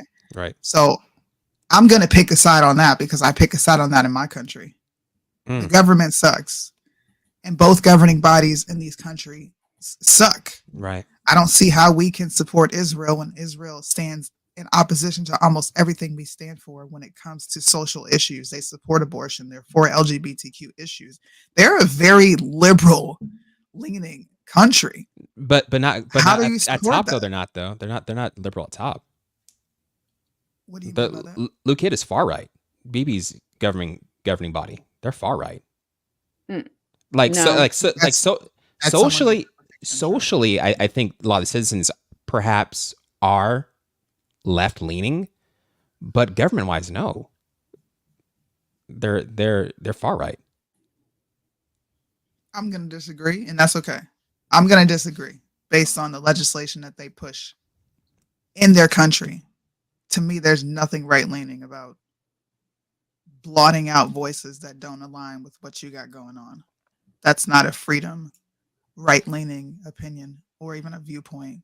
If we're going to compare to what our country supports and stands for, on this side, they would be left-leaning. If you don't want me to have an opinion because it differs from yours, that's not a right-leaning discussion that I've ever heard. Now, you will have people such as DeSantis who will push something like that, but is that the mainstream thought? I'm going to say no. I just know that Luke Kidd is far right. Yeah, I'm gonna probably side with Soonie on everything she said with that part of it, like the what she was just saying, and just the fact that like they're so embracing of like LGBTQ over there, and they're having parades. No, they're not. No, they're not though. Not. They are. Yeah, they are. They have one of the biggest LGBTQ like celebrations out of even above us. Yeah. So I don't know. Maybe that's what the government wants to portray, but that's and maybe that's what you mean by like socially they're a little bit more liberal. That's what I mean. Yeah. Socially, I think they're liberal. Right. But like going into like what Red Pill's comment is, like they force vaccinated the entire population. That's not a right-leaning thing to do. Okay. And they also separate you by nationality when you arrive at the airport. You know, they what? They separate you by nationality when you're arriving at Ben Gurion Airport. You know, that's similar to the Muslim ban. The Muslim ban? Yeah. Back in 2020 from or not 2016, sorry. You mean, Seven- what do you mean the 17. Muslim ban? Oh, here? Yeah, 17. Yeah. I'm not good at math today. I can't math. It's all right. It's all right. Anyways, you got anything else to say on this one, Soonie? No, I mean, I'm going to stay consistent to what I've always said. I don't want to see innocent people die on either side. People need to be honest about what's even happening over there. We're talking about two warring governments, and the citizens are in the middle, receiving the most harm. So all we're doing is picking up torches for two different governments that are both equally corrupt. That's it. Yeah, equally corrupt, I can agree with. Boom. Similar to the Lord. Boom. You gotta stop that, man, because you know what's going to happen is they're going to associate what you said to me, and I don't even support that. No, they're not. Just know, I said before I even said anything, I said Sunni's going to completely disagree with me on that. But just note for the YouTubes or for anybody, I can't in no way be possibly anti-Semitic or anything because number one, I'm not white. Okay. Number two, 1% Jew over here. 1% Jew. I'm just gonna keep throwing that in your face. 1% Jew. Okay. Okay. No, I wanted to talk about that because I kind of took a storm again over the internet with people just lacking humanity. Yeah. I'm very, very straight. Listen, I'm blunt. I want to put certain people on an island. I don't hide that. I think certain people in history get a bad rep. I don't hide those things. But I have humanity. I do. I don't want to see anyone hurt. And it just seems like we don't care about that anymore because politics has just become so pervasive and it's everywhere and people are turning tribal. They feel a need to pick a side. And I said on the day that this conflict happened, I crossed out every single flag. And I said, I stand with Jesus because that's what it is for me at the end of the day. So you can stand for whatever country you want to stand for. You could put the Hamas flag in your bio. You can put the Palestinian flag in your bio. You can even put the Israeli flag in your bio. It's going to be America first here and Jesus. I mean, Okay.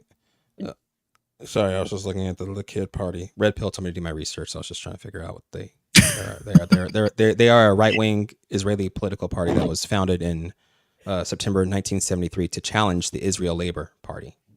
So they're a far-right government. That's a major right-wing political party. That's all. oh, okay. Yeah. There you go. Red. I'm not going to harp on this, but it also depends on who's defining this right-leaning, far right, because some people would call me far right.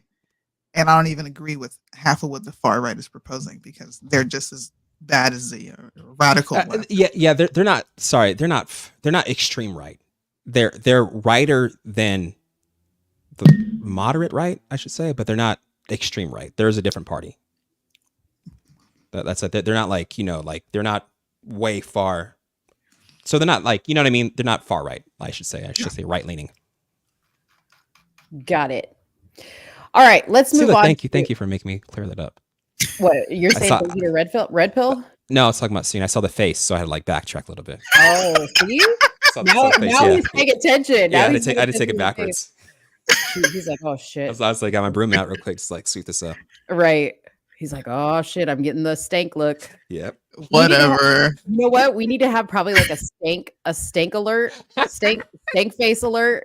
I need to find that so then we can just. Uncle Sam gave me one. It's the Debo. This is the Debo walk up music. Anytime Debo's coming in the vicinity, he plays that. If I'm around, he's like, oh snap. Soonie, we need to load that in our sounds, please, so that we can get that. I got you. Yeah. Got you. All right. So the other topic that I wanted to bring up is, so we've talked about Florida. We've talked about the DEI.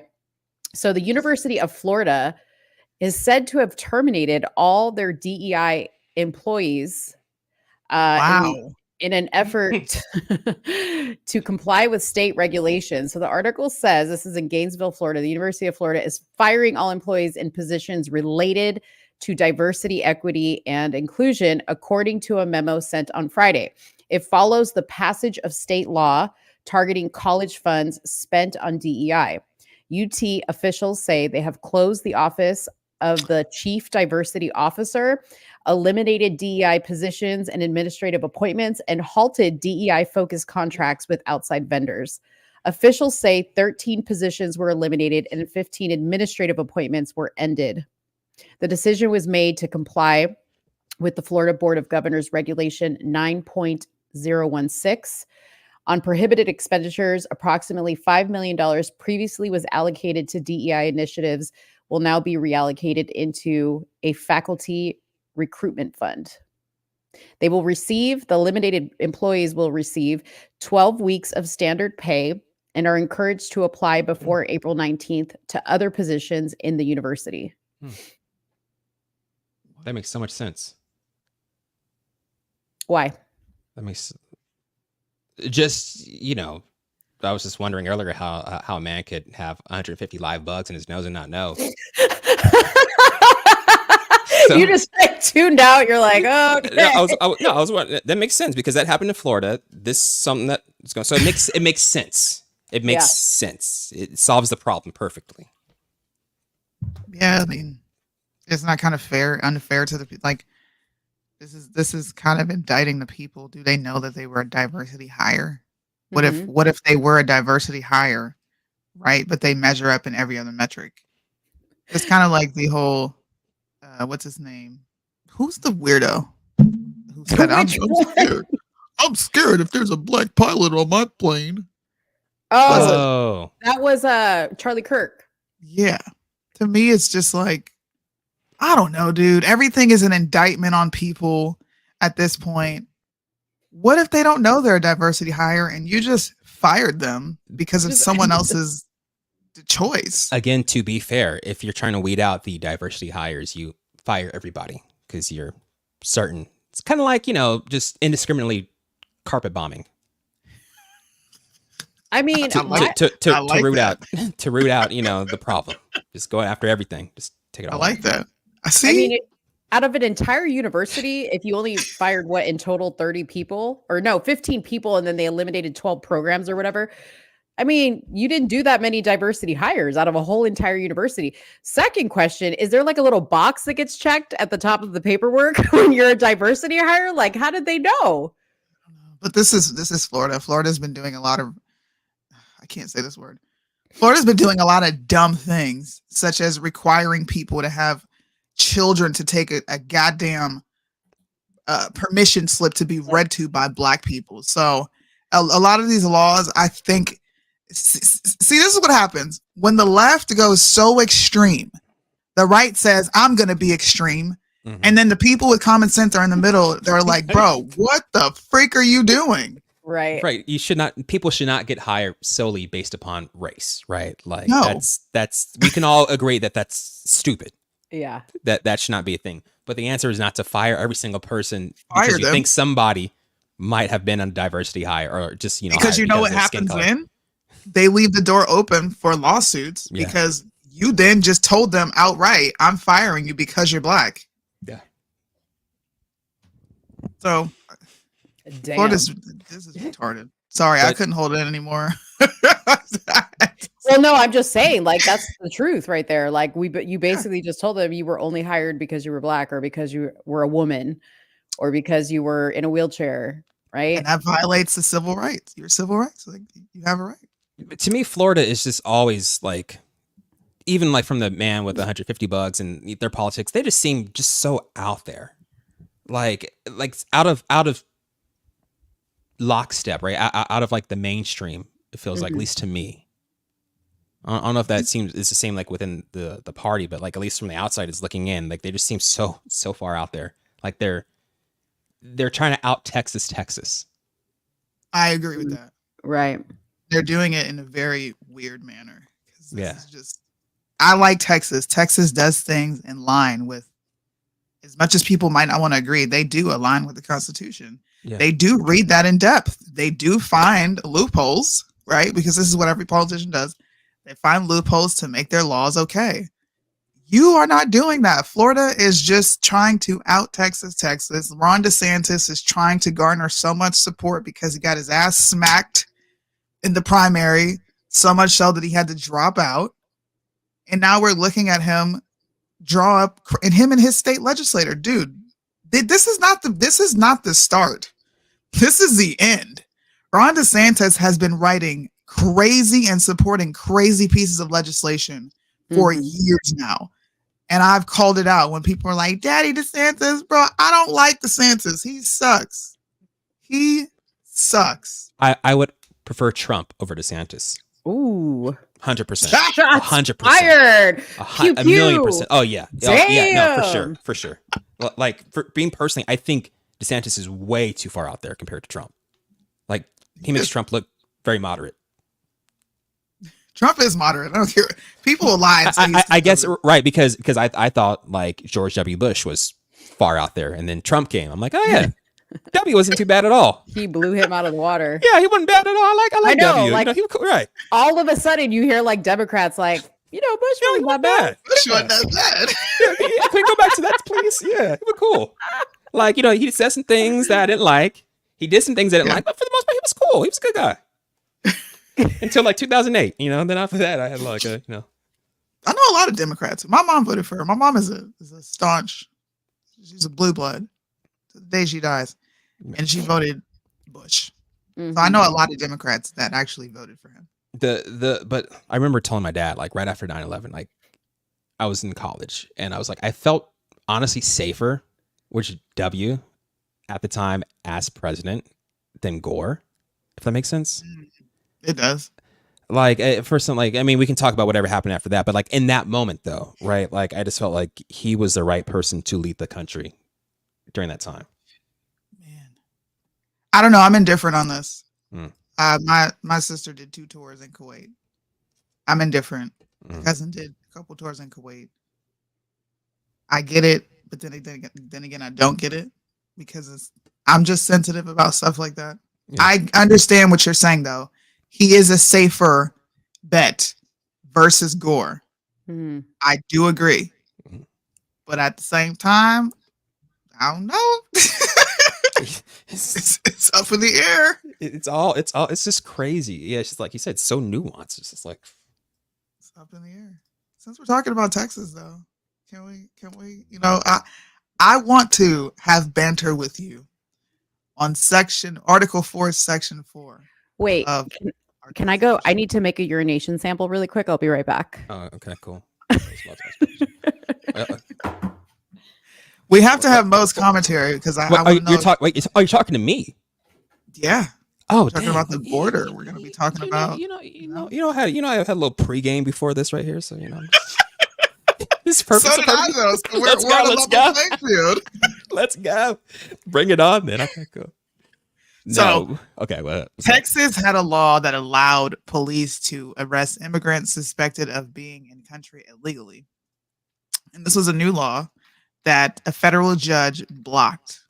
And in his order on Thursday, he said that the federal government will suffer grave, irreparable harm if the law took effect because it could inspire other states to pass their own immigration laws, creating an inconsistent patchwork of rules about immigration, which has historically been upheld as being solely within the jurisdiction of the federal government. I remember we had briefly touched on who has jurisdiction here. Are states allowed to protect themselves, or is that something that the Fed should only be looking after? The bill that they're talking about is SB4, if people want to go look that up. He also wrote that if a state arrested and deported immigrants who may be eligible for political asylum, I'm going to be honest, I feel like our government is making up words at this point because I've been around for almost 34 years, and what the hell is political asylum? Like, what is that? How do you receive political asylum in a country in which you have no clue of their politics? Wait. You don't understand their constitution. You don't like how? Wait, who's claiming political asylum? A federal judge who goes by the name of Ezra. He's saying that. So you weren't here. I'll go back up to the top real quick. Texas law allowing police to arrest migrants suspected of being in the country illegally blocked by a federal judge. This is Senate Bill 4. They were using this to attempt to deter people from wanting to come across the border by saying, hey, you get caught, we're arresting you, that's it. Which to me is a deterrent. Let's go for it. Right. But a federal judge stepped in and said, not so fast. This is not your jurisdiction. It's the federal government's jurisdiction. And on top of that, if you do it, you're going to be violating deported immigrants' rights who may be eligible for political asylum. And once again, that would violate the Constitution and would also be in violation of U.S. treaty obligations. Finally, the court does not doubt the risks that the cartels and drug traffickers pose to many people in Texas, but explained Texas can and does already criminalize those activities. Nothing in this order stops those enforcement efforts, no matter how empathetic Texas's criticism of the federal government's handling of immigration on the border may be to some. So I decided I want to read myself what these judges and state legislators are trying to interpret when it comes to Article 4, Section 4 of our Constitution. And of course, it comes down to interpretation of words, which can be dangerous in this country because both political factions like to concede definitions. So what gives Texas the right? Some may add. Well, the fact that they're actively being invaded. All right. Article 4, Section 4 says the United States shall guarantee to every state in this union a republican form of government and shall protect each of them from invasion and on application of the legislator or of the executive when the legislator cannot be convened against domestic violence. So some people will say, well, can we define invasion? And absolutely we can. I'm going to pull up the definition of invasion. We did this once before. We did. Of course, they pull up a movie. See how dumb Americans are. Are you? They don't even pull up definitions anymore when you type in words. They show ridiculous movies that you're probably not interested in watching. Where are you seeing that comment? I'm not seeing comments. What comments? That said, can you define invasion? Oh, I'm going to. I'm just like presupposing. Like preemptive. I gotcha. Talking to herself. Yeah. Hold on. I was following you, Soonie. I know she was that. Shut up, Jaron. I'm just saying. You know. I was there with you. I'm right there. Look at Mo. Mo over there getting jealous. Shut up. I'm just preparing to have to get some viewpoints. Preparing a rebuttal. Yeah. The definition of invasion is the act of invading, especially the entrance of an armed force into a territory to conquer, right? People will go with that definition and that definition alone. It also says the entry into bodily tissue and subsequent proliferation of an injury entity, such as pathogen or tumor. And this little bit down here says an intrusion or an encroachment. What's an encroachment? Oh, let's define encroachment. Okay. Oh, Lord. We doing a full breakdown today. Let's break it down. Can I get the hood definition of encroachment? Hood? Oh, Lord. Well, it's a football term, which means you're offsides, if that makes sense to you, Mo. See, you encroaching on my territory, cuz. That's what it translates to. The act or instance of encroaching. Okay. A violation of rules in which a player enters the neutral zone and makes contact with an opponent prior to the snap of a ball. Oh. Act entering gradually or silently upon the rights or possessions of another unlawful intrusion. Hey, Soonie, can you read the first definition of encroachment again? Dude, if I don't know what encroachment is, can you read that first one again? The act or instance of encroaching. Do we need the definition of encroaching? Maybe that might. I just love though how like that's the first definition. It's like I don't know what encroachment is, so like that's the act of encroaching. Yeah, like that really wasn't a definition. What is that? Let's go back. Okay, encroach is to enter by gradual steps or by stealth into possession or rights of another. To advance, beyond the usual or proper limits. The etymology of intrusion, invasion falls in line with what our Constitution says, which is you're allowed to do these things in the event of an invasion, especially when the legislature cannot be convened. And Congress is not doing crap. So the fact that Texas is saying, fine, you're getting arrested and you're getting the F out of here. A federal judge is saying, absolutely not. No, you can't do that. That is unconstitutional. That's him using his own interpretation and using one set of this definition to define the entirety of what invasion actually means. Now I'll let you respond. I said a lot. I want to hear your opinion on this. Talking to me? Yeah. One second. We saw you over there taking notes. We saw you with your legal pad. I was getting ready. No, I agree with you like 95% of what you said. Okay. Like What's the other five? I only thing I don't agree with is the fact that yes, we got the technical explanation of whatever we said, invasion, but it's also like one of those like inflammatory words, right? You know what I mean? Like I think we know what it is when it's defined, but I think it's carefully chosen to get some sort of reaction out of the public in order to have them say somebody, like you're getting invaded. We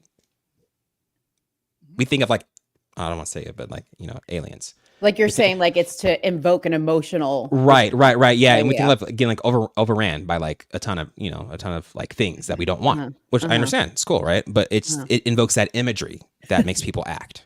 So I agree with you. An invasion is happening, but I don't think a lot of people are smart enough to look up the definition of like what an invasion is.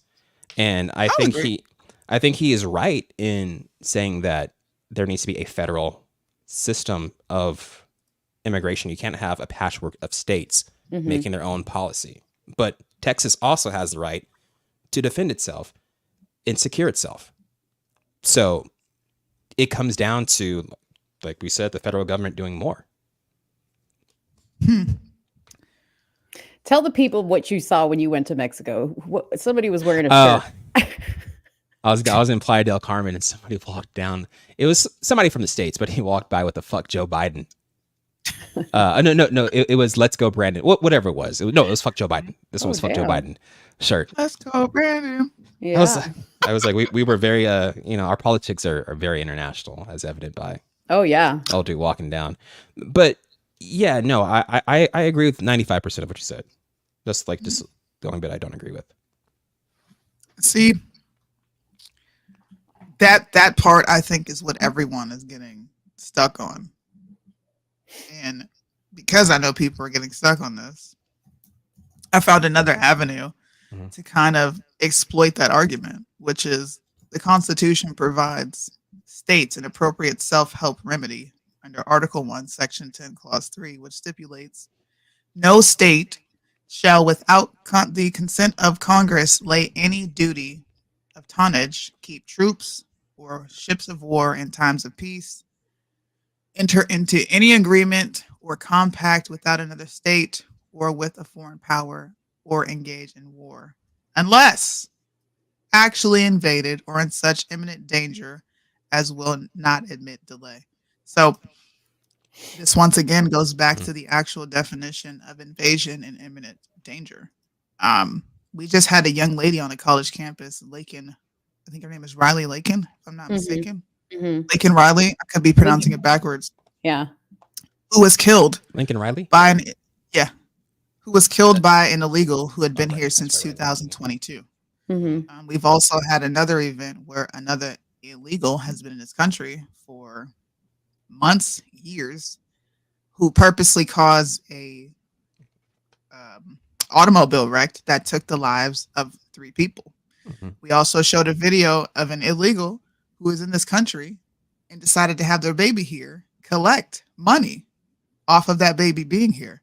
So if we really want to be honest, American citizens are in imminent danger and are a threat of an invasion because we don't have resources that we need due to giving it to other people who are coming here illegally. We have American citizens that are dying left and right. I could see if it was a one-off situation, but I turn on the TV every day and hear of an American citizen dead, a young girl raped, A young girl in Texas, a couple months ago in 2022, was home alone. An illegal alien broke into her house, raped her, stuffed her underneath the bed, and she was texting her dad that someone was trying to actively break in, which means he was clearly watching. Mm-hmm. How many more of these incidents have to happen before Congress acts? And why are we demonizing the state of Texas doing what it needs to do to protect its citizens? I just feel that if, like, I agree with what you said, right? Like, everything you said is accurate. Like, we have people here that are still carrying out that kind of those kind of crimes, right? Like, I think we denigrate a group of people, right? Or like we highlight like the worst parts of a certain group of people just to say that everybody in that group is like them, which is not true. But at the same time, Texas does, like, what's the appropriate way for them to do something? Like, this stuff is happening in their state. You can't just sit idly by and fight them at every turn if they want to implement something, because it's something that it affects them specifically. Like, I might not understand it here, like in LA, but I'm not there, looking across the border and like with no barriers. Yeah. Mm-hmm. So like I don't know. It's one of those things in which, like, I would love for them to turn down words like invasion, because from what I think and when I hear it, that just turns me off completely. Like, right, like I will tune you out. Like, I'll get the Soonie face, and like if you start with like we're getting invaded, then everything else, like anything else you could say after that, could be 100% true. You just want them to just use encroachment.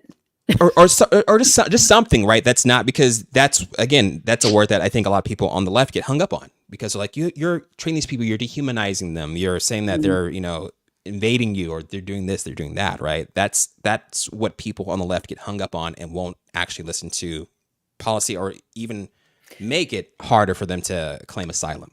So you're saying because of the way they're wording it, yeah, that people like on your side are going to be less likely to understand what's the true purpose of what they're trying to do, because they're triggered by a word. See, this is yeah, very much so.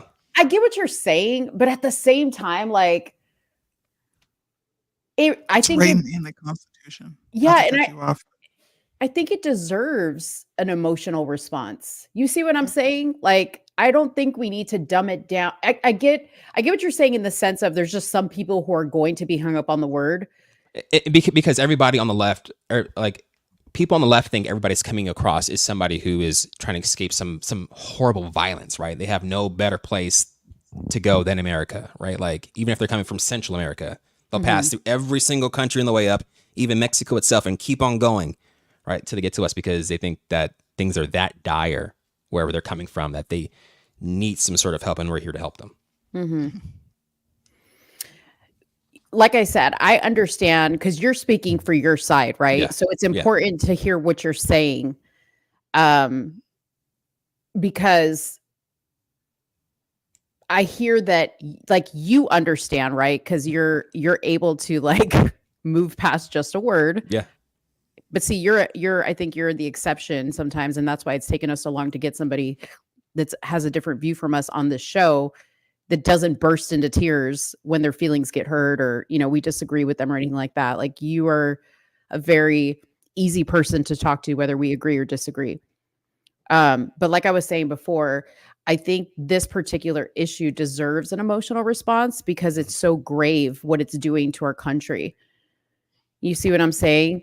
And if you get hung up, and I'm not talking about you personally, but if you're the type of person that gets hung up on a word and then you just can't tune out, I'm not sure you're smart enough to understand the rest of it anyway. So me changing a word for you to better receive the information, I think is like a pointless effort. Yeah, and it's like, I get what you're saying, but those kind of words is what riles up the base, though, right? Mm-hmm. Using sanctuary cities, right, to think that, and then painting every single liberal city as being infested with, illegals and crime-ridden hellholes, right? Mm-hmm. And they paint certain imagery which helps them get reelected, and it's good for drumming up support in the base, but it turns other people off, right? Like when they say like Trump raped a woman, or Trump grabbed them by the pussy, like that type of wording. See, like that side like complains about like, oh, you guys are using harsh wording, and then they like take all that shit out of context. You know what I mean? I say this all the time, and I know people are tired of hearing me say it. When you start to concede language, you lose grip of reality. You lose the ability to even enforce legislation when words can mean this, that, and the third, or hey, it's too harsh. Let's concede language here. Let's put this word here. When this word can invoke a completely different response than this. I agree with Mo. I get it. People don't like the word. It's painting all people as this thing, I think. But I think that goes to her point that she made earlier. If you are going to be that dumb to say that all these people are coming here committing crimes and being rapists and being murderers, then you already don't even need to be at the table for this discussion. It needs to be brilliant minds who understand there are people who are coming over here and doing these crimes. It's happening. We're watching it. There are people who are looking for an opportunity. But those people need to come here through the proper channels. Yeah. It's like, it's that simple. An interesting thought. I'm see if this is true. Like, how do you, when you think of Mexico, right? Or like, you know, what do you see it as, Mo or Soonie? Yeah. Like economy wise and like life wise, like what do you see it as? So coming from somebody who used to like live very close to the border in San Diego, it's weird because I at the time I lived there was never this like Mexico's the enemy, you know, like it wasn't like that, right? Like we were like, hey, we'd go to Mexico. It was fine. People would come over the border. They'd go back. But now we know all this other stuff that's going on. Now I just view them as, and I don't want to say I view the entire country because like I listen to a lot of like international news and I hear the president of Mexico and how he speaks, right? And he's very much in line with Trump and things that he would like to do. I hate to paint this broad brush, but it just seems like Mexico's out of control. I don't know what's going on there. It's out of control. It's like nothing I've ever seen before.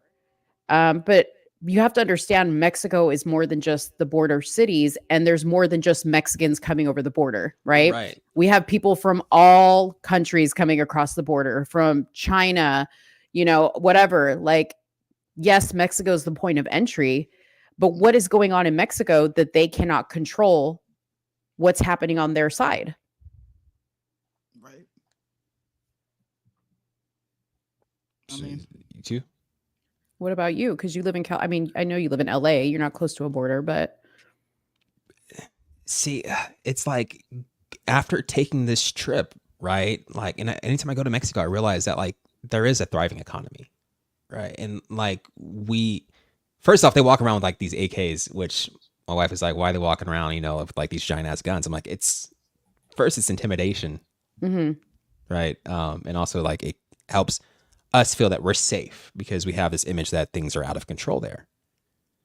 And you will hear about, you know, something happening, right? You'll hear about like, you know, a drug, you know, the narcos coming up on somewhere in Cancun on a beach, right? And like, you know, some Americans getting injured. You'll hear about those sensationalized stories, but it just seems like a lot of the country, at least to me, from how I perceive it, is a thriving place. And I guess that perhaps is a view that people on the right might have, thinking that, you know, things are fine in Mexico. People have opportunities there. There's no reason why, you know, because the ones sound like somebody, but the ones that are coming, you're right. Like, you know, a lot of people there is a lot of there is a thriving economy in Mexico, but you're passing all that up to come here. Why? What could possibly be here, right? And I think people on the left that want to let everybody in see Mexico as being a complete hellhole and that there's no opportunities there. No, it's not. There's beautiful parts of Mexico. Right. But I think people on the left, though, see it as that. And that's why they're so compassionate in trying to have every single person come across the border that is giving themselves up because they think that there's no opportunity there at all in Mexico for them to take advantage of. Yeah. They think that everybody's living in squalor. You know, if you go to Mexico, I remember like when I used to go, and again, I'm just speaking about if you go to like Tijuana, Mexico, okay? Just FYI, Mexico, the country, is huge. There's Mexico City, you know, there's Monterrey. gorgeous, gorgeous places. You're hardly going to see poverty in those places. But obviously, if you're going to Tijuana or El Paso, or I'm sorry, Juarez, you know, you're going to see the poverty there. Okay. Now you were in a touristy place. So of course it's going to look thriving to you because it's touristy, right? I mean, it wasn't like I can see and I can look around and see like there are issues, but I don't know. It just seems like there is opportunity. Like two things can be true, like we said, like, right? Like it can be squalor and opportunity. Yeah. Well, no, let me say this. The Mexican people are incredible when it comes to making something out of nothing. Okay. When you go to Mexico and other countries where welfare systems don't exist, okay, you really see how creative people get to be able to live and support their families when the government is not paying for them to live, right? And you can see that when you go to touristy places, they're selling everything. I mean, beautiful, like hand-painted plates, jewelry, you know, mosaics, paintings. The Mexican people are extremely crafty, okay? Which is why when they do come over here, the Mexican labor workers build the most beautiful houses. The quality is incredible because these people are hard workers. That is all a fact. But again, you know, we're just thinking about Mexicans. There are other people coming across the border and they're using Mexico as their point of entry. And that's what Trump has been saying all along. Liberals, if you're listening, okay? When he said they're not bringing their best, you know, Nikki said it in the comments, the cartel does run the country. That is a fact. That's not like a Trump, you know, like idea. That is a fact. The cartel runs. If you ask anybody in Mexico and you ask them who runs your country, they're going to say the cartels. Oh, very much so. I just beg to differ with what Trump said about they're not sending their best.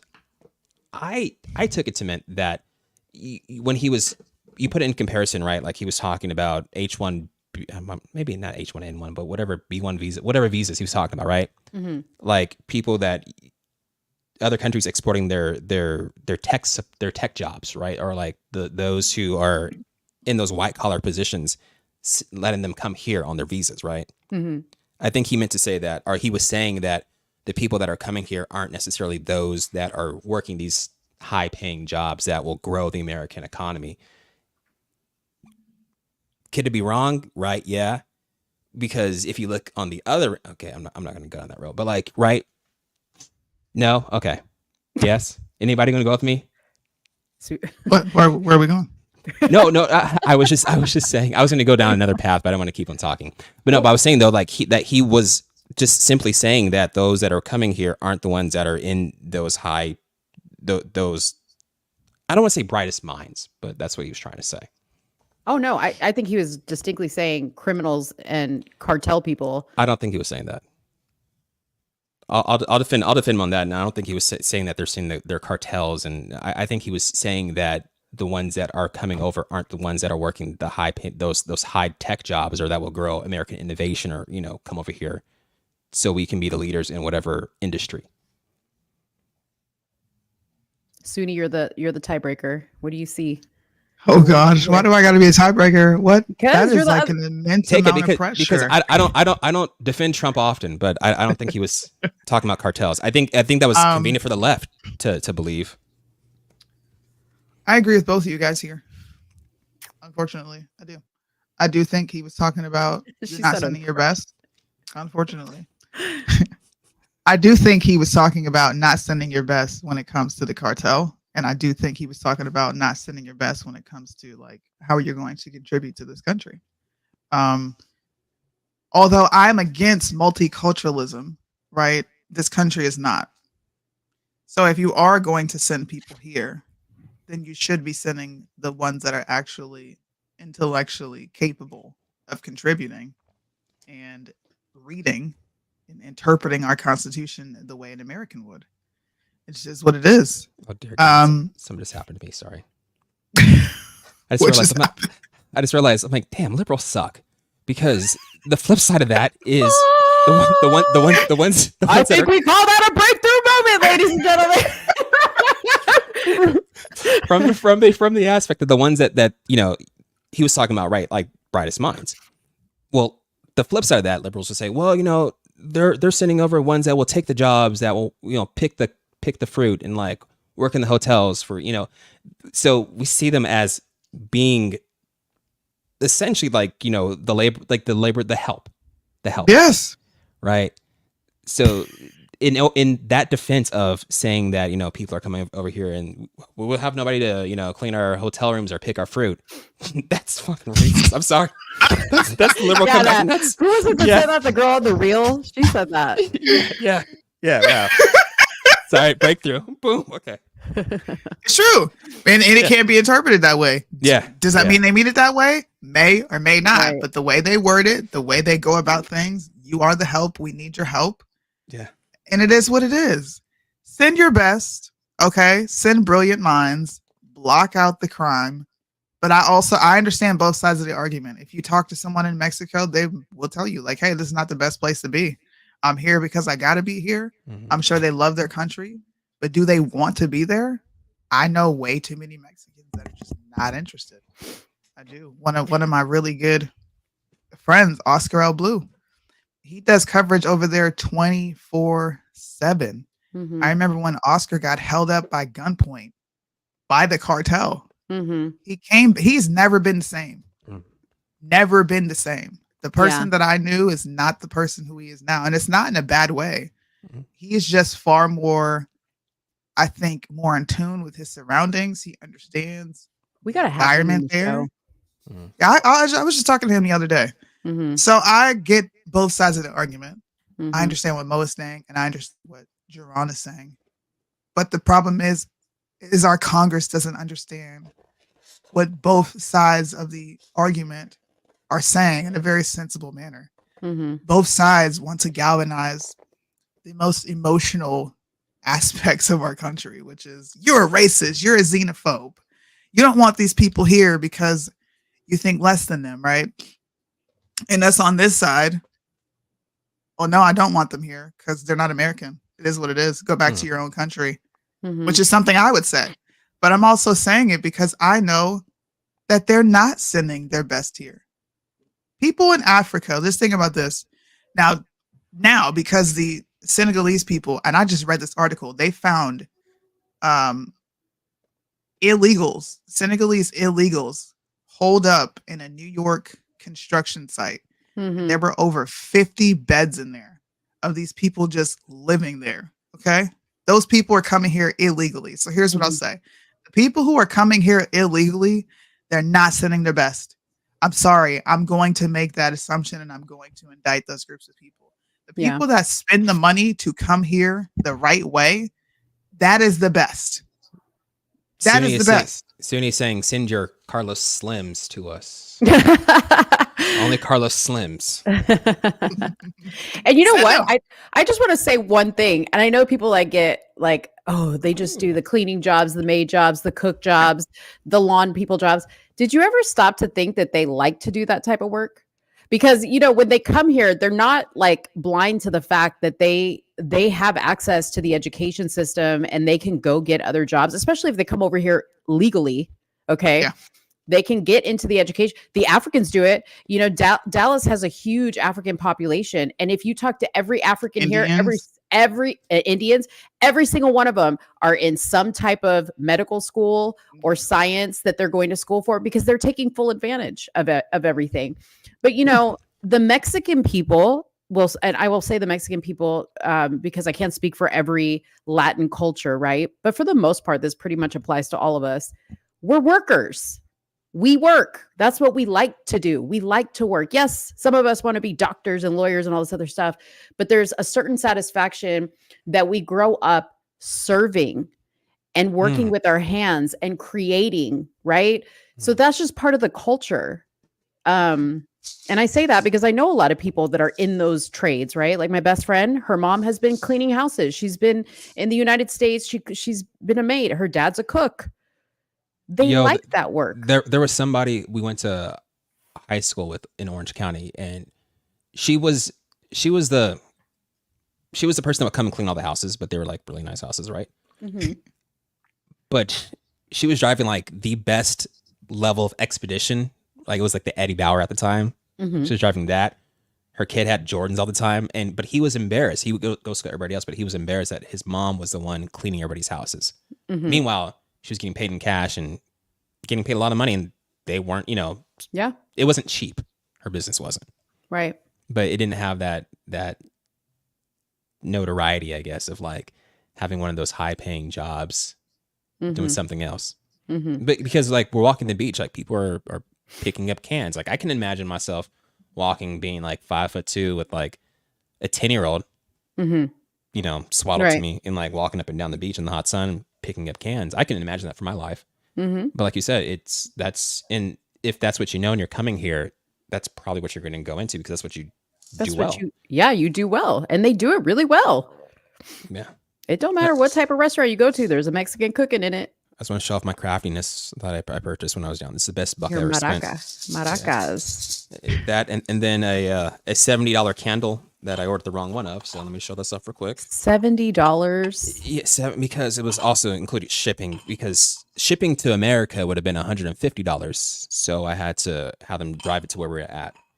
So And that was a Mexican candle? yeah, from because we got one handed to us by our wedding planner on our wedding day, so we went back to the same place we got married in, and I was trying to be romantic, and I ordered the candle. Me being a man, I don't know scents, so I ordered the gardenia candle. Apparently, the one we have at home is a Nardo candle, so I got the wrong one. So I was trying to be romantic, and I fucked up. Me and Soonie love candles, by the way. We're candle connoisseurs. Yeah, it's a good smell. I mean, it's not it's bad. It's it's nice. It has velas y esencias. Esencias. Velas. I love it. What? Yes. Yeah, there you go. Yes. Look at that. Look at that. That's how I habla español. Right? Kick a little Espanol for us there, Jaron. And this is the $10 inflatable right here. Of what? It's just an inflatable. It's one of them rings to go in the ocean. It says $10 right here. $10. Man, they done got you. They really snow over the tourism over there. That's what I'm saying. It was an expensive ass trip. It ain't a poor place. It was beautiful though. I saw your pictures and like the videos you were posting. I was like, oh my gosh, Mexican beaches, nothing beats it. But we went to I didn't know there was two sides. There was the Pacific and the Caribbean. Oh, Sunny's gonna disagree. Okinawa beaches. Anything over here is 10 times more beautiful. How far are you? Forgive me for my ignorance, but how far are you from Thailand? Thailand. I think Thailand is like a 4 or 5 hour flight. Because we went to Krabi and like Phuket, and like those are beautiful beaches over there. Yeah, like PP Islands. Yeah, is it like that over where you're at, or? Yeah, I live on an island. It's just tropical. Those are the best. 100%. Like the water's green. Lucky her. It's like what I mean? But like it's not like nasty. It's like clear and green and like blue. Yeah, and, super blue. Yeah, and like the sand is white and there's not like dog shit in it. Like Mexico. Now I mean, it's LA. Any beaches here. Beaches suck in California. Oh gosh, yeah, they're disgusting. I would never go in a beach in California. They're too damn cold in the first place. Like, yeah, the beaches in California, the beaches on the Pacific side of this island suck. It's freezing. We don't go on the Pacific side. No, we stay right over here on the China Sea. I'll tell you that's why Florida is better than California. Like they have much better beaches, much better. The Panhandle, beautiful. Yeah. Go to anywhere. Yeah, but those beaches though. Phew. Yeah. If I could have California politics and Florida beaches in one place, I'll be happy. Man. You know what? Well, I have a funny subject. Dude, just when I like Jaron, because I'm like, he's coming around, then he goes and says some shit like that. And I'm just like, what? What? I'm combining both. I'm combining both the very best of two states, Give him grace. Isn't that what you told me? Give him grace. Just I give him grace. I give him grace. I'm just saying. It's like what we were talking about earlier. I love you too. Yeah. It was just like earlier when we were talking about Katt Williams, and I was like, dude, I be listening to Katt Williams, and I'm like, what the hell is he saying? Same thing with Orlando Brown. I'm like, man. what? And then they Oh. say one thing and it just brings it all together. And I'm just like, how did that all just make sense right now? Yo, you see that Orlando Brown video? I didn't see a video. I got saw a an bunch. interview. Which one? It's a new one that just came out. Let me see real quick. If I can I saw an interview with him. I watched the whole thing where he was basically like all of a sudden taking on all these different personalities. And the guy was like, how do you know this? And he's like, I'm Jesus. And he was just like, I was like, what? Yeah. He said that in the video as well. I forgot about that. But he talked about how Diddy and all of them were like, how he's apparently he was going down the list of He's who been he's talking ran about through. that. And then at the end, he said though that he's like God's son or some such. Yes. Yeah. That's the same interview where he was talking about like that they're doing like surgical replacements of people's faces. And so like the interview was asking him like, who's this person? And he's like, oh, that's Raven Simone. Like that's not, he's taking crazy. advantage of crazy people.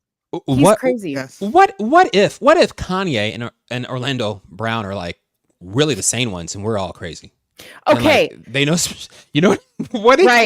what if Like what they're saying is actually true? Like a beautiful mind. Well, okay. I made a post over the weekend and I was like, the more I think about it, because I was thinking like, okay, Katt Williams has been called crazy. Wendy Williams has been called crazy. Yeah. Kanye has been called no, crazy.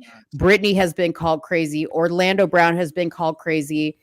Who else? There's been other people. Anyways, what if the only way you can survive in Hollywood and tell the truth is you've got to act crazy? And they figured it out. No. Hollywood will paint you as being crazy once you try to expose it. Mm-hmm. There's a lot of stuff that goes on that, like a lot of things that the right says about Hollywood, it's true. I would say 100%. I think they go a little bit too far and thinking every single person is like that. But like, no, there's some stuff that does happen. Like you see with Weinstein, right? You see it over and over again. There is some sort of pay to play-ness in order to get that level of fame. And once you start speaking out about it, then you're crazy. Like, because Right. you've broken that truce. But that's what I'm saying is like, if you don't act crazy while you're delivering that information, then you're going to die. You're going to be killeried. Okay. But if you act crazy, then Hollywood just writes you off as, oh, like they're crazy. Like, don't listen to them, make a documentary about you, show the world just how crazy you really are. Right. It's 100% a place for predators though. Like, Yeah. it very, very much. I mean, because it's power and everybody, you have the power to give people what they want. And if you want it that badly, you'll do anything. So people in turn will take advantage of that. Agreed. Oh Lord. Sooney's trying to trigger me with this. Why the politics of Republicans? I'm not. This is an op-ed piece. I felt like it went in line. We're still talking about, we're moving away from the Mexicans and the borders. And Okay. I just wanted to show even more how insufferable Democrats can truly be. Apparently, if you agree with the politics of the Republican as a Latino, that suggests that you would love to be white. So It's what's not just happening to Latinos, you though. Not guys? just Latinos. No, it's not, but they're finally Yeah. getting their shine. Yeah. This is a whole headline.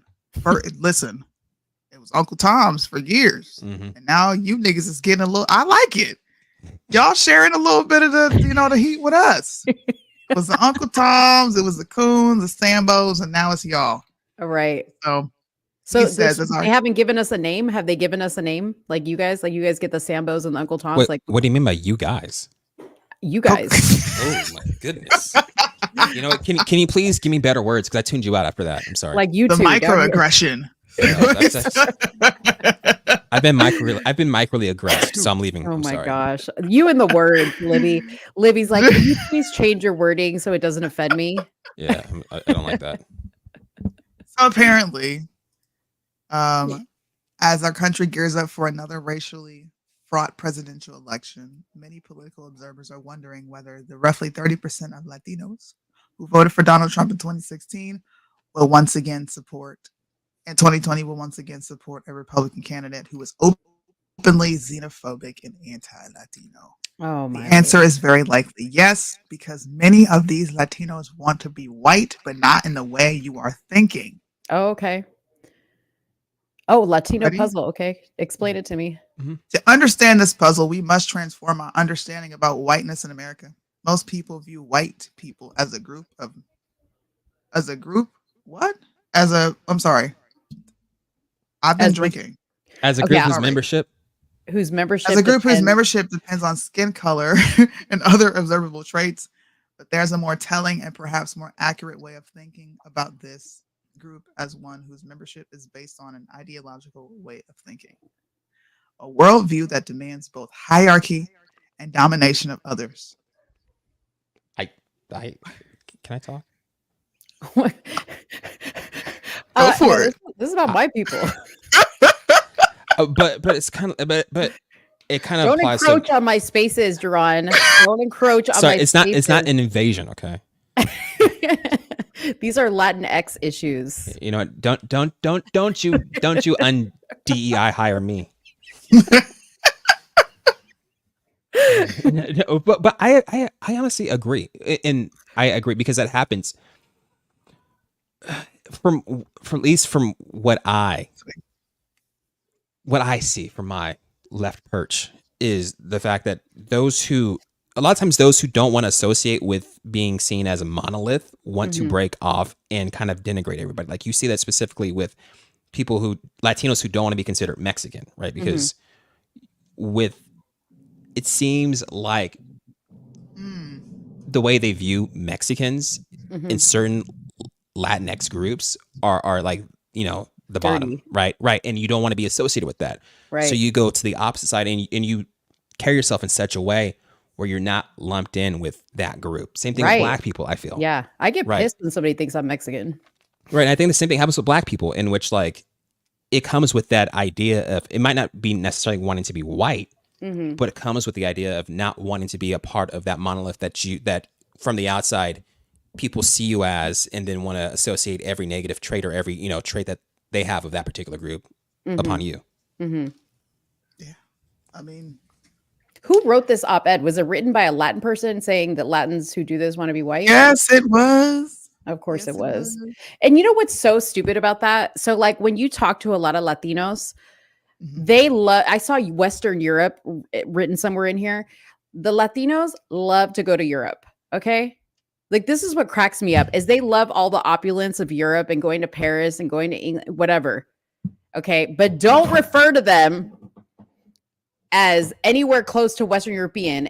We are Latinos, we're whatever, we're Puerto Rican, we're Brazil, whatever it is. They don't want you to confuse them, but it's just so hypocritical. It is so hypocritical. I've had Latinos say to me like, "You're a Trump supporter. Do you know what he's doing to our people?" And I'm like, "Do you know what he's doing to our people?" Like, do you know what Joe Biden is doing to our people? Come on, miss me with that. This article is dumb. Yeah, so it further goes into what Republican Latinos today are reacting to is the prevailing and accurate understanding of Latinos as a mostly progressive, democratic-leaning, and genuinely aggrieved group. Latino Republicans aspire to be the kind of Latino that thinks that racial and ethnic minorities, especially Black people, complain too much, who think that women should be seen, not heard, who believe we are being overrun by law-breaking illegal immigrants, conversation we just had, who feel that homosexuals and transgender individuals are unnatural, and so on.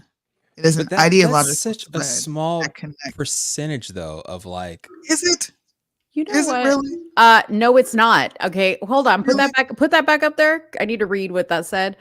First of all, Latinos, if complaining could earn us a living, we would do it.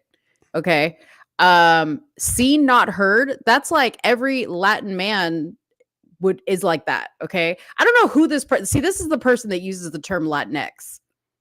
What they're describing here is that's not a Republican thing. That is our culture. Oh, I'm sorry. I'm part of the sorry, I got triggered. Here you go. There was a billboard that that I saw driving down. My wife saw it too, but you know how liberal I am, right? Like I'm like cool, whatever.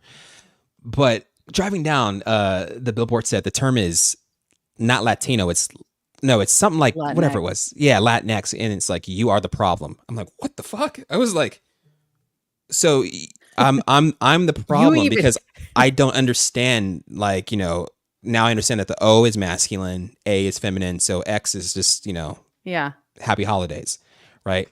so it's yeah, but to label somebody the problem though, like because they don't understand that's where the left goes way too far.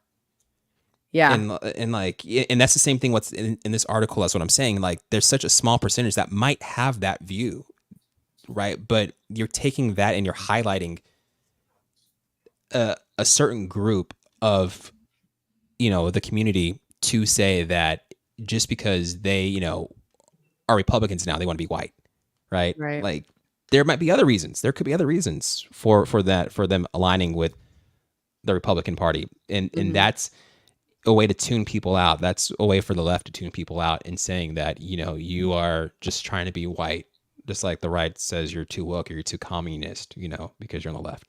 Yeah. This article's crazy, Soonie. You got to send this to me so I can read the whole thing. Yeah, I kind of was like, you know what? Finally, Mo will understand what I go through. I understand the black struggle. Is that what you're saying? Like, not that. Let's not go that far. Nothing Nothing compares. I do. So Nothing. look, I am not sensitive about race. I don't necessarily believe in the quote unquote mainstream black experience. And I think you know exactly what I'm talking about. But there is an experience, and we talked about this a couple shows ago, that black people do have due to them being told this is not their country of origin. Mhm. I think that right there and that experience alone is what separates us Mm, from all Americans, right. period. And I thought this article was interesting because when you don't want to be a part of the collective, you are deemed white. Mm-hmm. Like, I grew up, you don't want to smoke weed because I was so against weed. Yeah. I'm not smoking Me too. weed. This is the dumbest thing ever. You guys are you're drinking, and look at me. You're drinking. You're over there smoking weed. You're putting things in your body, right? Oh, you're a square. How come you don't want to do this? And it was just that at that time, it's just like, yo, this is not my thing. But that automatically made me white. The Mhm. fact that I spoke proper English, like I literally got bullied into being ghetto. Gotcha.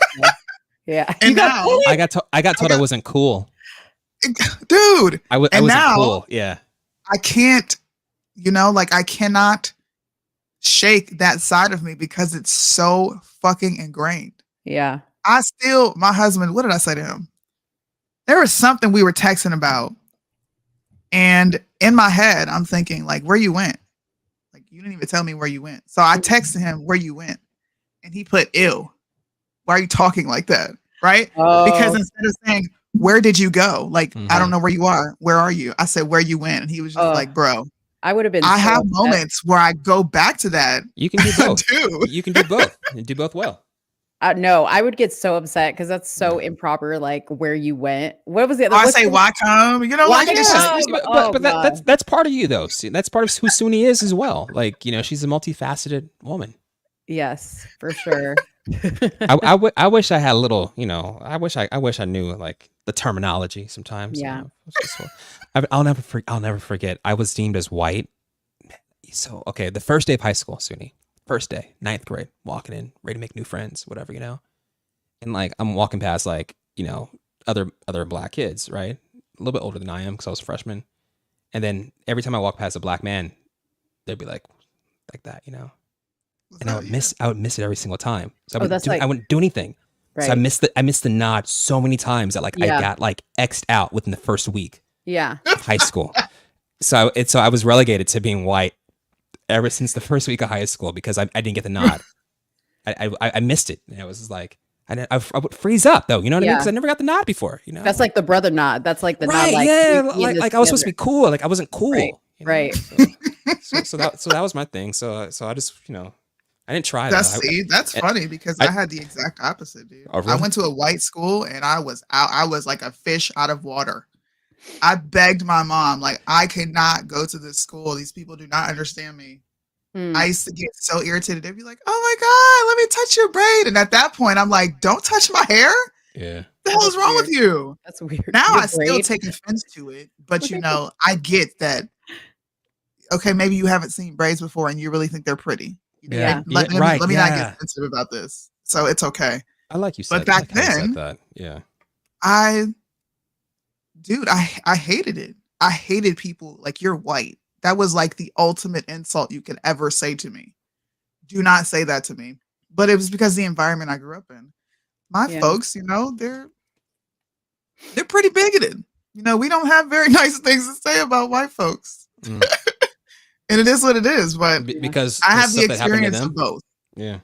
It's a little bit of that. It's my mother Yeah. grew up in the civil rights era. She went to school in Virginia. Yeah. Mhm. And back then, they were still very much so, segregated. They were. I think, and I think I'm not.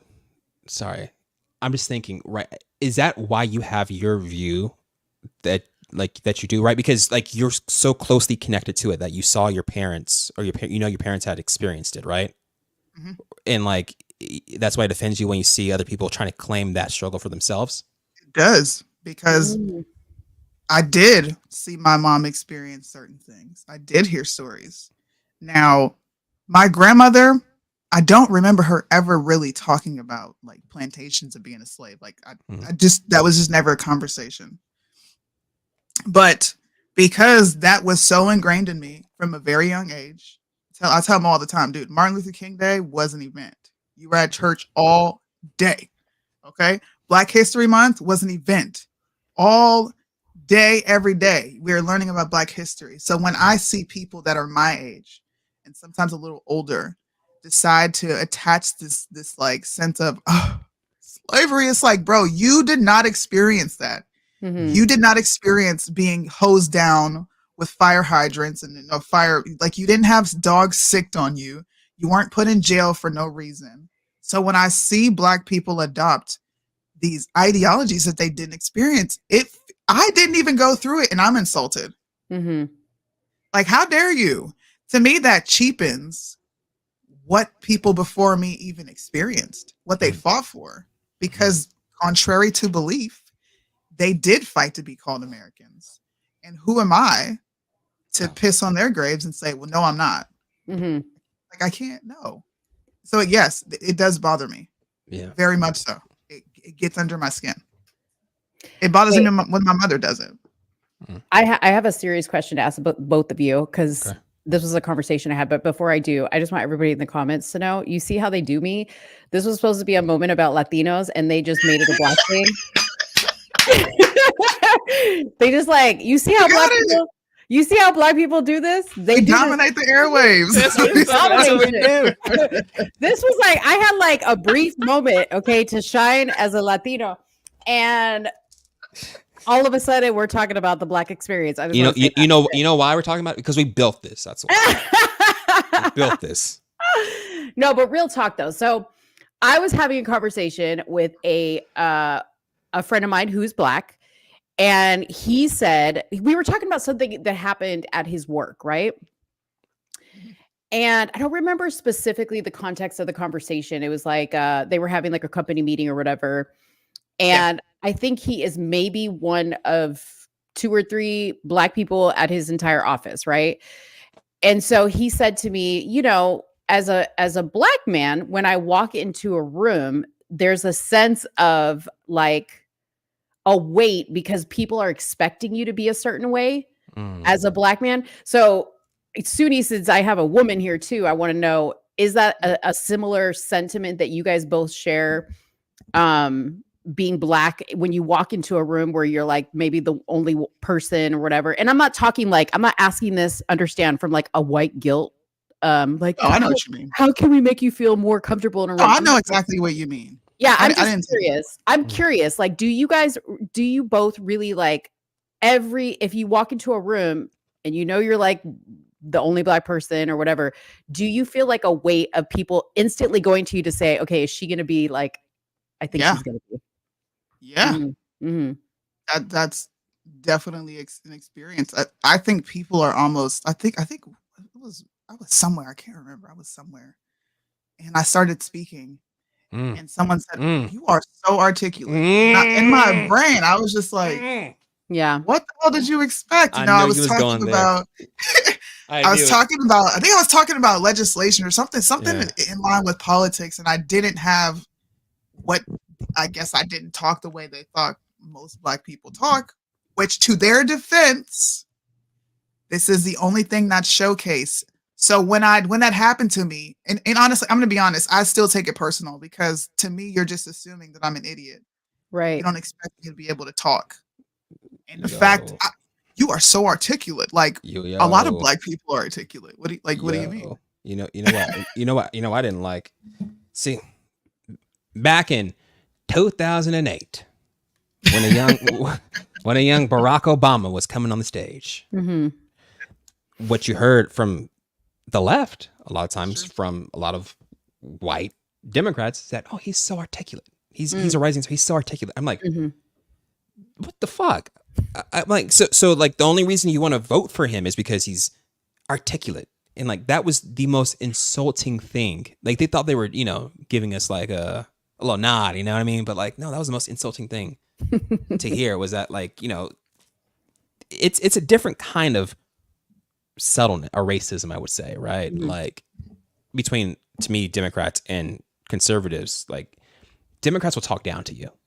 Liberals will talk down to you from that perch of like thinking that they're, like we talked about, people coming across the border, right? Like they're thinking they're helping you out because they have this privilege, right? Yeah. So it comes from that aspect, whereas people on the right will just not like you. Say it. Right, straight to your face. Let you know that they don't like you. Yeah. Yeah, I mean, I can't. I think this is why a lot of Black people do watch me, because I don't hide the experiences that I've had on the right.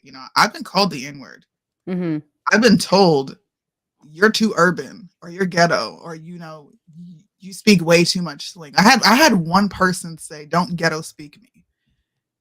I don't think I've ever felt as offended ever since that moment where this white woman who was Republican told me don't ghetto speak her, and I was speaking proper vernacular. I was not speaking in a way that she couldn't understand. And I've never let that story go. In fact, that still bothers me to this day. Because what the hell is ghetto speak? And why do we constantly equate ghetto-ness with Black when there's white people that are ghetto? Rednecks are ghetto as fuck. But that's not ghetto. That's not ghetto though. So that's ghetto fashion Americana right there.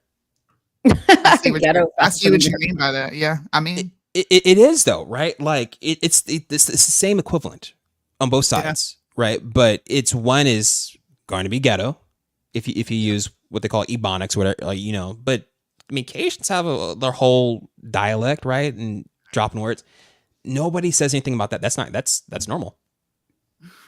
Like people who live, down deep south, right? There's certain regional vernacular but it seems like it's widely accepted when it's from the South, whereas it's from the inner city, it's ghetto. I don't take it personal anymore. I used to. I would internalize a lot of these things, and like, it's probably been honestly like a year or two since I finally was just like, you know what?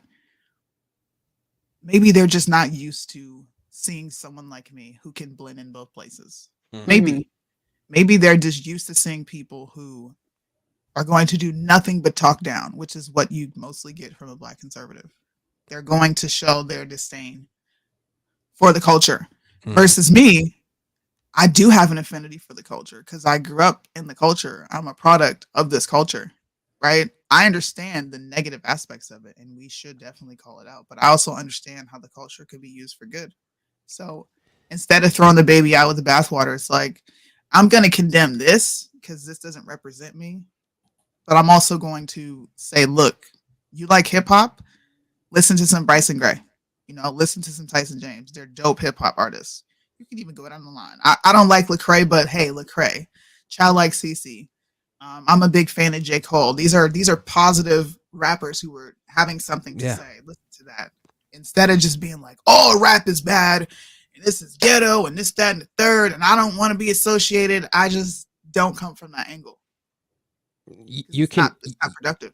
right. You can share in the experience still, and also have a political viewpoint that's not of what you think that most people of that experience would have, right? Mm. Like you can have, and I think that's what's missing in a lot of it. Like people who will go to the right, like especially talk about the Black community, the Latinx community, right? They will go to the right, but also disparage and just talk poorly upon everybody else of that same group, which I think turns that's what I don't like. Like I don't care if you don't align with me politically, but once you start talking, you become a mouthpiece, and you become the voice to disparage everybody else that looks like you, then that's what I take issue with. That's crazy. These conversations happen organically, but they also segue into the next subject, because there was a situation that just happened like this on social media where a white person who is just so happens to be conservative shared a video of these young white women literally dancing, fully clothed. Oh yeah, having fun. This is at Mardi Gras. I think it's Mardi Gras going on right now, and they're college kids dancing, but because they're dancing to hip hop music, it somehow became an issue. So I'm gonna read the caption before I play the video, but this guy says, "I would never entertain the idea of engaging with any female who worshipped Black culture. It's beyond my ability to understand how this is attractive. I look at it no differently than being trans." And I felt insulted because I was born like this. Contrary to how these people feel, you had to take a pill, get a surgery, and put something on external. I didn't do that. I am this way every day I wake up, and I'm sorry, but I can't turn it off and I can't take it off. So you comparing that to me? Why am I agreeing with you again for? But I hate that. Like when people say liken the struggle for gay equality, right, with being Black. No, it's not. It's not the same thing. Don't draw that comparison, because it's not. They love to hijack it though. They do. But yeah, no, it's not the same thing. Like I support you in 100%. Do you, but don't do that. Here's the video, and we'll go into the comments. And I thought it was cute. To be honest with you. Like, ooh, they got rhythm. Let me find out. What's up with those pants? Oh, come on now. Oh, let's go, Blue Tongue. Hey. Hey. Yeah.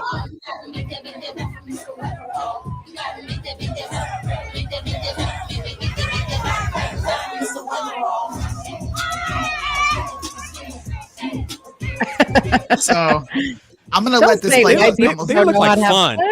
They look like they're having fun, right? So I'm gonna fun. let this play in the background. But there were so many fun. people that were just disturbed by the fact that they were dancing to what they deemed, Black culture, and I was just like, why do you really dislike Black people this much, or like what the fuck is it? Because it's everybody's a criminal, everybody's a Democrat. Everybody's going to cry about race. When I say everybody, I'm talking about the Black community. Everybody's going to be BLM. If you have an opinion that differs from the right, you're automatically liberal. Like, what is the problem? What is the problem? I didn't find any. They are fully clothed. They're having fun.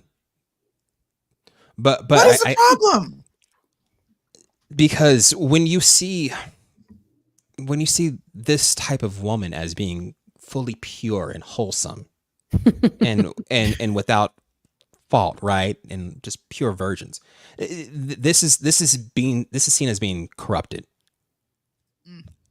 right? Like they those are the people who want women just to be the stay-at-home servants. I feel the ones that have a problem with them just having fun like that. Yeah. honestly, these are young girls, like college girls or whatever. Like this is what we need more of. Exactly. Okay, we need more of this good, wholesome fun. I don't know. Right. We're line dancing. in it. Yeah, they're line dancing. Like it's pretty dope. but they're clothed, having fun. Like, Yeah. you know, and Nobody's this is not grinding up on each appropriation other. either. It's not appropriation. So we No. can take that off.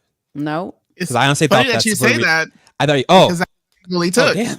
Oh, damn. I thought Oh, we Lord. escaped that one. No. Oh my Lord. It's funny that you say that. Blacks complain about cultural appropriation, but black entertainers thrive from white money. I am ardently against cultural appropriation. Whites must spiritually return to Europe. We have history, we have culture, Hell yeah. beauty, and tradition. We must embrace it. We don't need other cultures. But can you play that video again though of like what the culture is, because that looks awful. No. The video Oh, of this like one? the other Okay. one when he said that's what the culture is, because that looked. But I would rather have scroll the all other. way. I want those girls instead of Good Lord. See, I definitely am not that culture. But they're doing the same thing. But I mean, Did you not looks- just see them line dancing? But again, but that's more conservative line dancing though. They're not having fun. They're like That's conservative. you need to look stiff. Honestly, like it's crazy how people think stiffness equates with wholesomeness. Yeah. Oh yeah. You know God what I mean? forbid you move your body. God forbid you have Yeah. some rhythm. Yeah. Like you're no, they're just having some fun. Yeah, listen, and you know it's bad. You know it's bad when you have two of the most vocal people in this movement agreeing on this topic. And Bryson, in my opinion, is far more removed from, having, I guess, sensitivity behind these subjects. And even he was like, bro, what the heck? So he said, pro-white people fighting for the #1 spot on the oppression Olympics list while blaming everything on black people and Jews. Like his post on this subject, and I'll show his responses, but for us to be complaining about this, about you expressing an irritation with anything that is associated to blacks, the fact that you want to make all of us criminals, you want to make all of us like sensitive about race, you want to make all of us racist if we don't agree with how you're prefacing things. Like he even brought up Japanese women dancing to a Japanese song. Like hip hop music and hip hop dancing. I don't think that's a cultural appropriation. I think it's a cultural appreciation. I did a video on this not too long ago. There were Japanese people jigging to Tupac.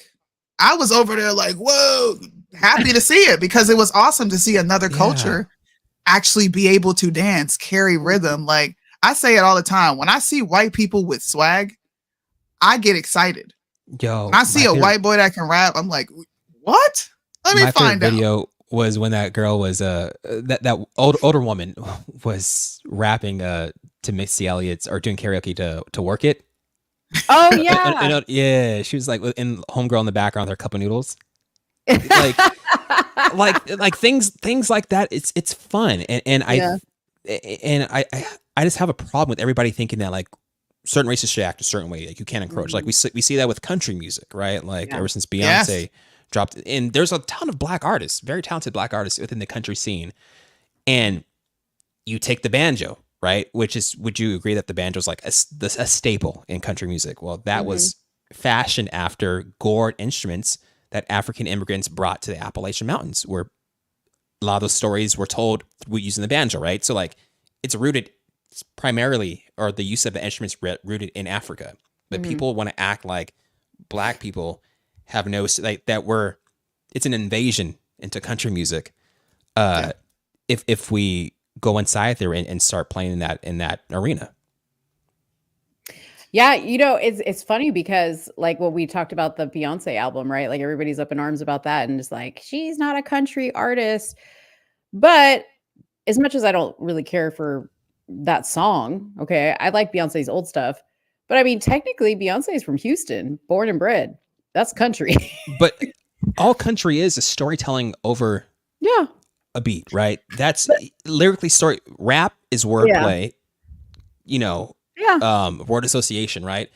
Or wordplay. And country music is simply storytelling at its in its purest form. They have no problem with people like Taylor Swift or Shania Twain, even Dolly Parton going pop, right? Like you can go out of country, but they want to safeguard it because that's so much of, you know, the culture, I guess, that people have associated with being white, and that they want to protect that. And if you come inside of it, then you're taking it from us. Right.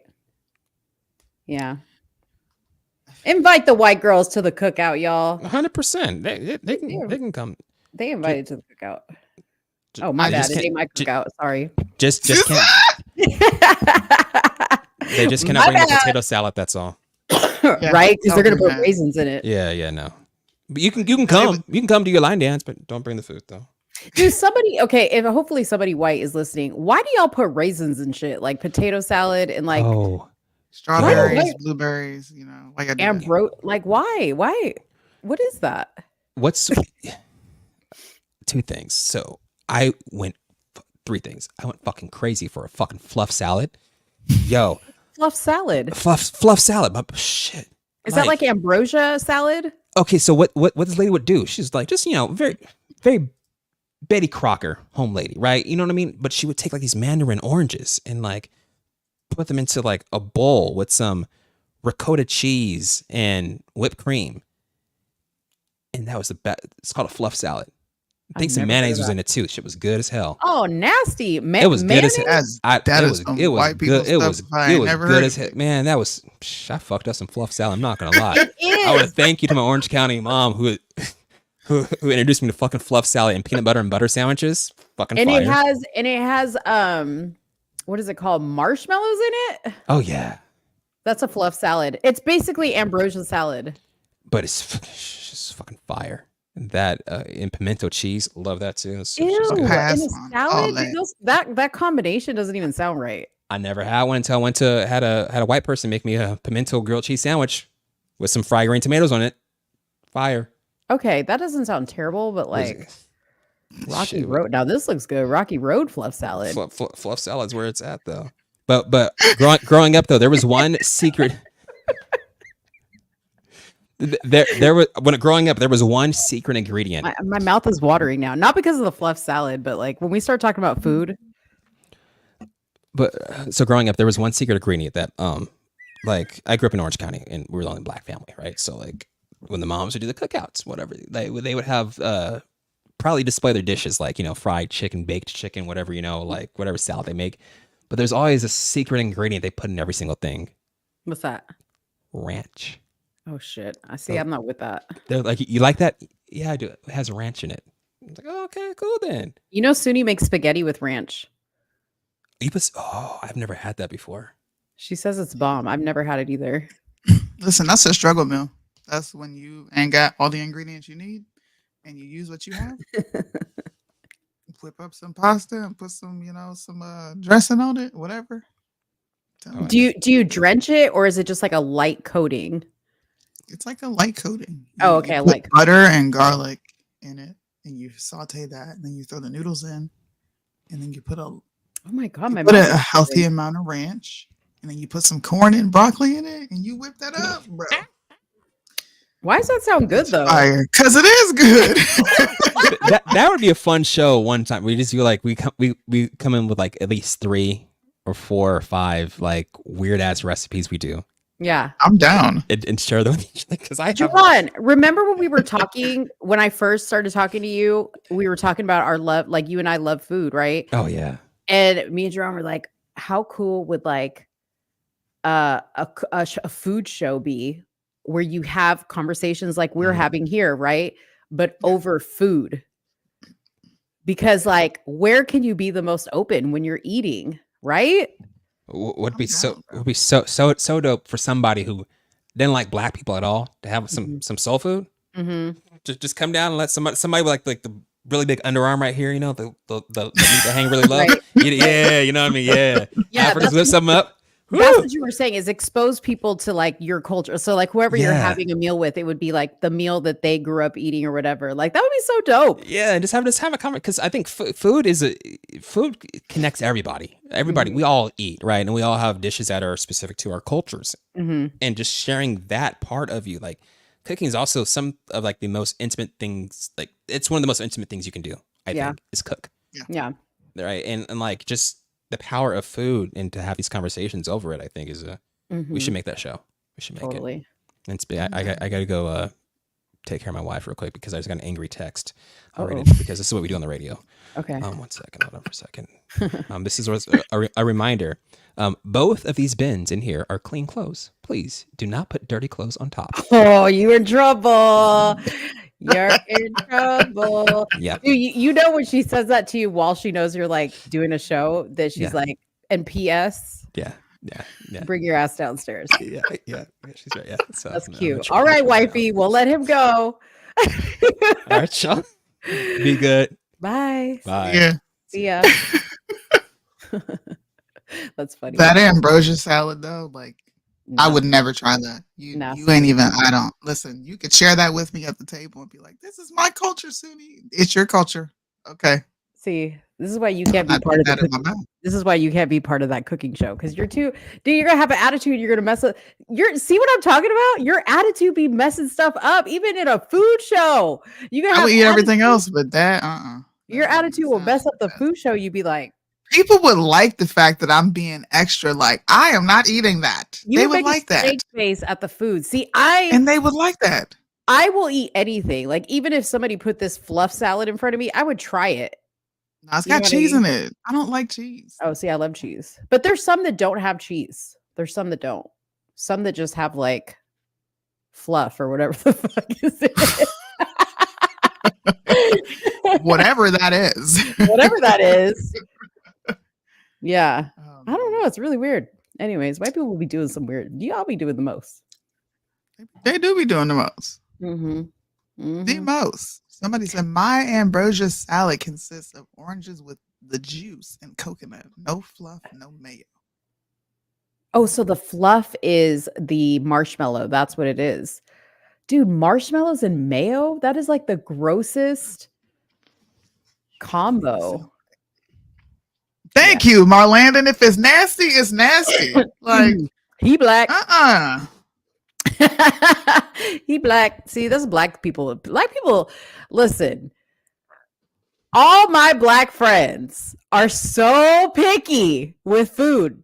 Okay. Because we were So taught you don't eat everybody's food. Y'all are always like, I don't know about that. I would look at it. People get mad because I do this. Right. No, you hand me I get my food and I do this. I look at it, I smell it. Yeah. If it don't smell right and it don't look right, it ain't going down. What is this? Snicker salad. Wait, hold on. Snicker salad has Snickers. Again, why the grapes? Why the bananas? I don't understand that. Putting Snickers with grapes? Ugh. How did that even come about? Like, how did this even happen? I just want to know the origin of these types of foods. For real, that ain't even right. That ain't even right. What's wrong with y'all? Take Soonie 101 and you will graduate as someone that's honest and real. Are you saying I'm not Listen. honest and real? Expressive was my face.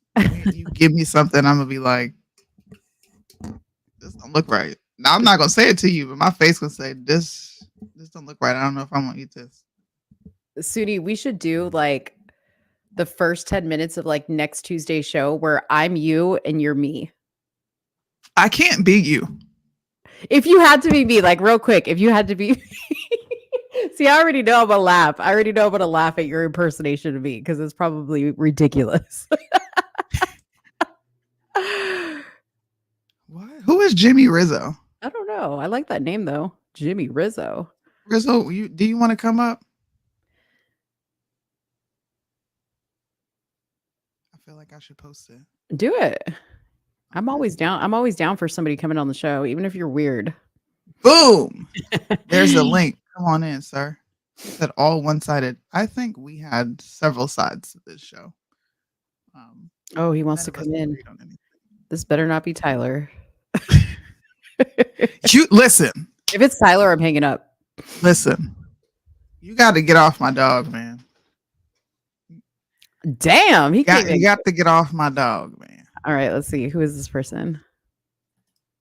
Welcome to the show, Jimmy Rizzo. I mean, hi, ladies. It's nice to maybe the lady to say, who is this person? I'm Jimmy Rizzo. I'm real. And I just like to be real, maybe without maybe talking down to people in the chat room. And What? nice to meet you. Where are you from, Jimmy? I mean, that's really a good question to ask. And by the way, the lady in the red, yeah, you're a lovely, good-looking lady. The I lady appreciate in the that. red. Thank you. Oh, okay.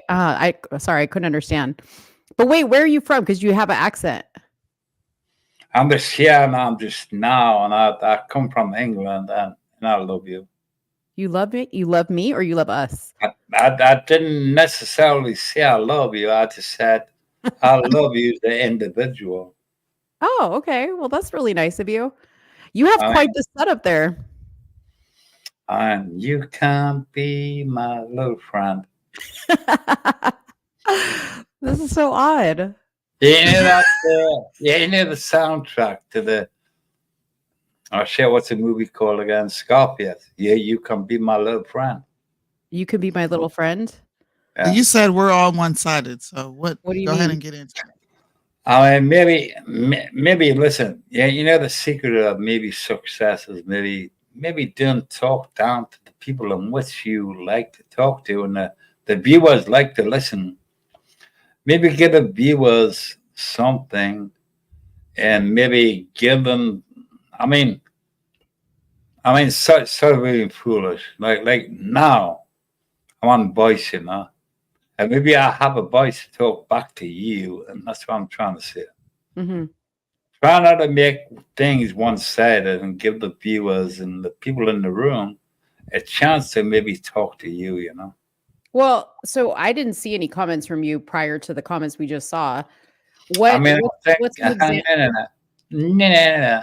I think the lady who's got a blue background behind her, I think you are a nice lady too, and you seem like a reasonable lady. And you can be my I could be what?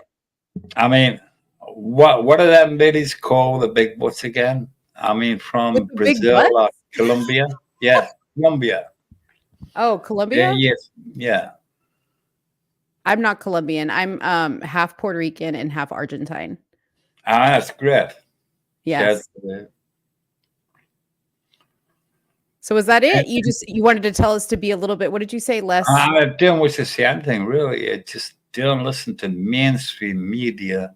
Mm-hmm. Don't listen to the news. If you want to research anything, and maybe just go look for it on YouTube. You know, don't listen to the mainstream media and what they want to say to you. And by the way, the lady in the red, thank you for listening. I think you're lovely. Oh, that's nice. Thank you, Jimmy. You have a good day. I mean, I will, and I love you too. Okay, love you. And by the way, one more thing, and I don't wish to advertise, and I don't go live often, just on a Monday and Friday. JimmyRizzo.com, check me out. And All right. I love you, baby. I love you too, baby. Bye. That was interesting. He had a very interesting accent, which was very hard to understand. But yeah, we'll go. Let's just go to JimmyRizzo.com and just see what's going on over there. Let's just see what's going on. Y'all are y'all just went silent in the comments. He thought you were beautiful, Soonie.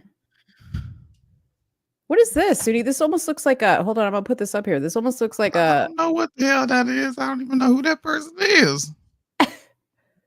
What? This almost looks like a Discord site. Listen, madam, I don't know. Let me I just think he just wanted to get on here and do some promo. And, probably. yeah. Okay, so this is what his bio says. In a far off land, or maybe in another galaxy, there lived a knight by the name of Rizzo. To some, he was a menace to all that stood in his way. To others, he was a hero protecting against the tyranny of the insane. His quest still lingers on, trying to break free of the insanity and injustices. His story continues. Where it will end, and we never know. Some say a princess from faraway place may hold his destiny. Maybe that's you, Soonie. Now you gonna see another side of me. Don't Don't start your shenanigans. Hey, all I gotta say is, if you support our channel, and as long as you come on here, you're not really super weird. We appreciate your support. The shade of it all. The shade I of didn't it say all. anything. I The didn't say face. anything. The face said it all. I didn't make no face. Now I'm making faces. Yeah. And I didn't make one earlier. Okay. But even you still have a smile on your face. That's what I'm saying. It's total shade because you're like,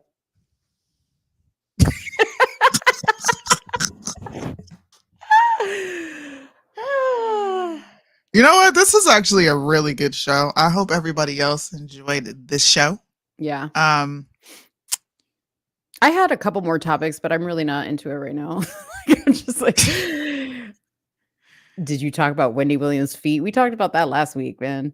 You gotta talk about that with Mo, because Soonie don't give a shit. Yeah.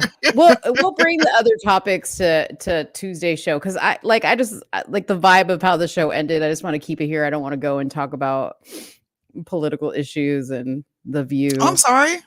Why didn't you stop me? I would have stopped. Well, you could've put your no, stuff in. no, because it's what I said. Remember, you brought up the article about the Latinos, and it was my moment to shine. Oh, yeah. And then you and Jaron We took it. hijacked it. Yeah. Sorry. Right. That's what I say. Right.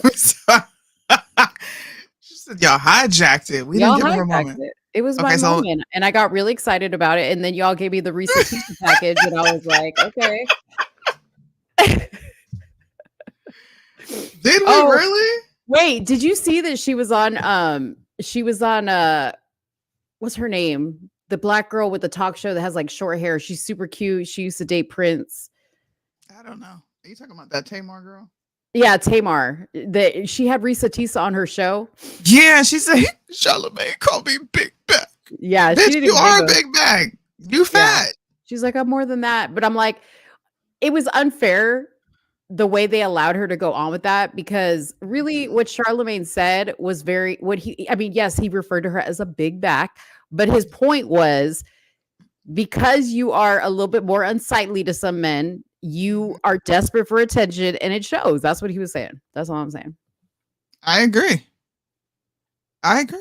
You were a gold digger. Mm-hmm. She gave me money. That's your song. Mm-hmm. Dude, there's just big back behavior is a term. You know what I mean? Like, I feel like if you eat chicken and you eat certain parts of the chicken and you be like really digging into the gristle, that's big back behavior. You know what Dude, I that's mean? almost every black person on the planet, because black folks eat the gristle. That's me. That's what I'm saying. You eating the gristle? Yes, dude. I suck on the bone, and that's what I'm saying. That's big back behavior. So we all got a little big back in us. I used to do that back in the day, bro. Like, I would really eat the hell out of a chicken bone. Mm-hmm. And then one day I just got turned off with chicken. I don't know what Mhm. happened. I saw the Mhm. veins and I was like, this ain't right. Yeah. But the chicken wings in Japan, what they do is they give you the wing, but they cut the other side of the wing off, and that way you have two separate parts of the wing. And the nastiness in the middle, Yeah, the little clucker. it's not there. Yeah. I can That's eat weird. those. See, I like That's how that they do because chicken wings here. I like to break it and then just be like debone one side, debone the other. You know what else is big back behavior? Like, I love like the sugar-free Jello, like that comes in the cups. Like, that's like my favorite little sweet snack sometimes. Okay, big back behavior is when you're done with the spoon, I take my finger and I like literally like just clean out the cup of all the chocolate pudding. That's big back behavior. No. You do not do that. I don't believe You it. can't. Yeah, I do. You can't eat the flats. That's all I want to eat. If I'm gonna eat chicken, I have to eat the flats. I don't like. Yeah. That's too much cartilage and extra stuff going on the Mhm. other side. What is it called? A drumstick, I guess. I love the flats. Mm-mm. I asked for all flats. Give me flats. 4 flats on a Cadillac. Give me all them flats. How'd you feel about the show today? It was fun. I loved it. I thought like you and Jaron had a lot of things that you actually agreed on, which was great. Yeah. And, I think if he's gonna be conservative, let me not say conservative. I think if he's going to consider Trump, then I'm gonna have to come at those angles because he wasn't able to finagle his way out of the border discussion. Other than I don't like the word because of how I feel. That's great. Yeah. See, and that's where he's very like I don't know if he's saying that he is hung up on words, but I think what he was speaking for his people, right? Like he was saying, this is the thing that turns my side off from even listening to anything, which that's where I was like, I totally understand that. Yeah. And the truth of the matter is, because I also agree with what you say that you can't concede on language. I think there's some things you can't concede on language, but then there might be other areas where, okay, now we can take a step back and we could say it in a way that you guys are going to understand so that it's not so abrasive. Yeah, I get that, but not when it comes to legislation. If we are doing it to, I guess, help someone understand, this is what this verbiage means, and we're solely doing it to explain, then sure. Okay. But in reality, when does Congress ever do that? Right. That would be a working Congress, right? That would be an honest Congress. But Congress just hyper focuses on the inflammatoriness of invasion, even though invasion literally means encroachment, which means you're stepping upon my side in which you don't belong. And you're doing it in I'm sorry, but just coming in and sneaking in and hiding in different places, it's subtle, but it's very much so violating someone else's space. It is. Well, I mean, like I noticed when we were talking about the soldier that set himself on fire, right? Yeah. You and Jaron were agreeing that yes, it's a loss of life, right? This young man lost his life. If you want to get hung up on words, while I agree with what you're saying, that we still have to be compassionate, he didn't lose his life. He gave it up for a cause that he felt was worthy, right? So if we're going to get hung up on words, we can't say he lost his life, right? If somebody commits suicide, we can't say they lost their life. Yes, technically they did lose their life, but you can't lose something that you had 2 seconds ago and you willingly put it in a ball of flames. You know what I mean? Like you can't lose your life if you choose to take it. I get it. Yeah. But I think that's just a colloquial use of that phrase. I understand what you're saying. Yeah. No, I'm saying how liberals choose to use the word. Like 1 minute they don't want to be triggered by words, and then the next minute they use the words to trigger. Yeah. Yeah. Right? I think I use loss of life to just say death. Yeah. To me, it's a less I don't know. It's like a less direct and abrasive way to say someone is dead. So you just say, what the fuck? Dude, well, who is that? How are these Chang eggs fried rice? Okay, he said, hi. Who ordered the 4 orders of some young guy? I need paying today. Big boy. Soak a deep chicken. What? Where are these people coming from? Jaron, are these people from York?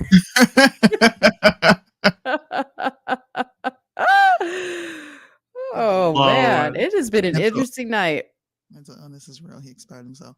I agree. Yeah. I agree. I think I was more so, and I hope this wasn't lost in translation. I was more so getting into the nuanced discussion of why people think this way Mm-hmm. and how you can discount it if you want, but I don't think it should be discounted because we do have questions about how our government is participating in these events. Mm-hmm. We do have issues with the fact that we're involved in any capacity at all. Mm-hmm. So if that's the angle he's coming from, you have an agreement there. You can absolutely say you're weak for deciding to set yourself on fire and turn yourself into a martyr. Mm-hmm. But then you have to flip it on the other side and say, okay, well, just like she said, mental illness is real. Why would a person go to those lengths? Yeah. I'm And just I was about to say, isn't it funny, like, because he did what he did over what he did it over, the story is about what he did it over, not how did somebody with saw. this, well, not just that, like, but going back, like, how did he has mental illness, right? Yeah, how did he slip through the cracks? How did he slip through the cracks? What did he see that got him to that point, like you said? But it's funny because, like, when it fits the narrative we want to push, it's about mental illness. Yep.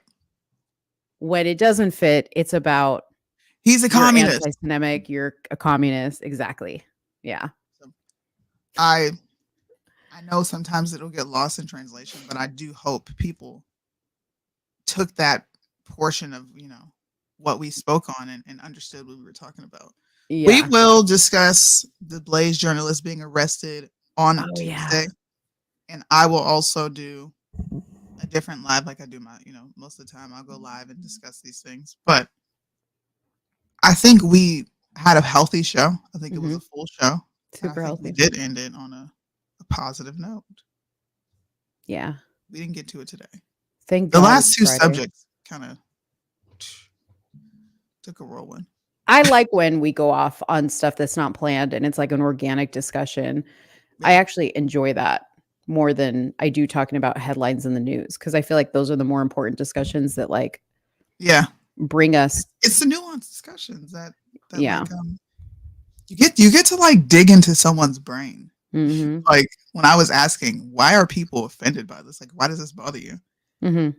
It's a deeper discussion because people on this side will pretend like, oh, you're just being sensitive. No, you asked me why I'm articulate. Mm. What the fuck does that even mean? You're asking, you're equating black, quote unquote, black culture with I wasn't trying to do that. trans agenda. Yeah. What's up, Marlandon? What's up? Good to see you. I don't like this, bro. Hold on. Oh, you got to get good lighting. I looks bad. Uh-oh. I looks very bad. Oh, there you go. There you got some lighting on you. Yeah. Okay. What's up? What is up? I never really been on a live stream before. I've always just listened to people talk. Yeah. Well, welcome. Yeah.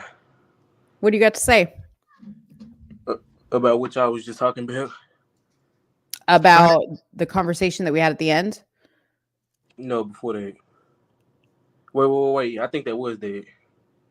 About the black soldier? thing? Yeah. Go ahead, give your opinion. Give your take. What you think? It's just... Hold on. He's trying to find the right lighting. He's like, I still don't look good. Oh, he hung up. Uh-oh. We You lost said him. come to Discord? I'm going to come to Discord. Don't worry. I'll be in Discord. Oh, Lord. I gotta set it off on Discord a little bit. Oh, Lord, these Discord folks. Listen, Discord is how you build, dude. It really is. There are several servers that will post our lives, which brings more people. They're like, yo, if they hear me and they're discussing, they're like, I like what she's saying, and they'll come watch. I like that. Yeah. You're just a boomer. You're a boomer by default, even though you're not a boomer. I know. No, the Discord people scare me, is what it is. Like, it just scare me. Red Pill's telling Red Pill's telling Oh, Marlon he's not going to come to Discord. He was in Discord and he's sworn Discord off. He's being a boomer like Mo. Oh, I'm with you. Marlene has got some sense. You could share the invite though to your Discord. Can you share it in here? I'm going to be specific about which Discord that I share, and I don't want people to come in and have a bad experience. So, see, that's exactly it. You walk in. This. Let me tell you something. You walk into the wrong Discord room, and that's it. The experience will be ruined for you. It'll take a turn real quick. She's Right. not lying. Red Pill singing, I ain't never scared. Hey, Bone Crusher. Oh man, well, I don't think Marlanda's coming back. Marlanda, you always join us every week, so feel free next week to come on the show.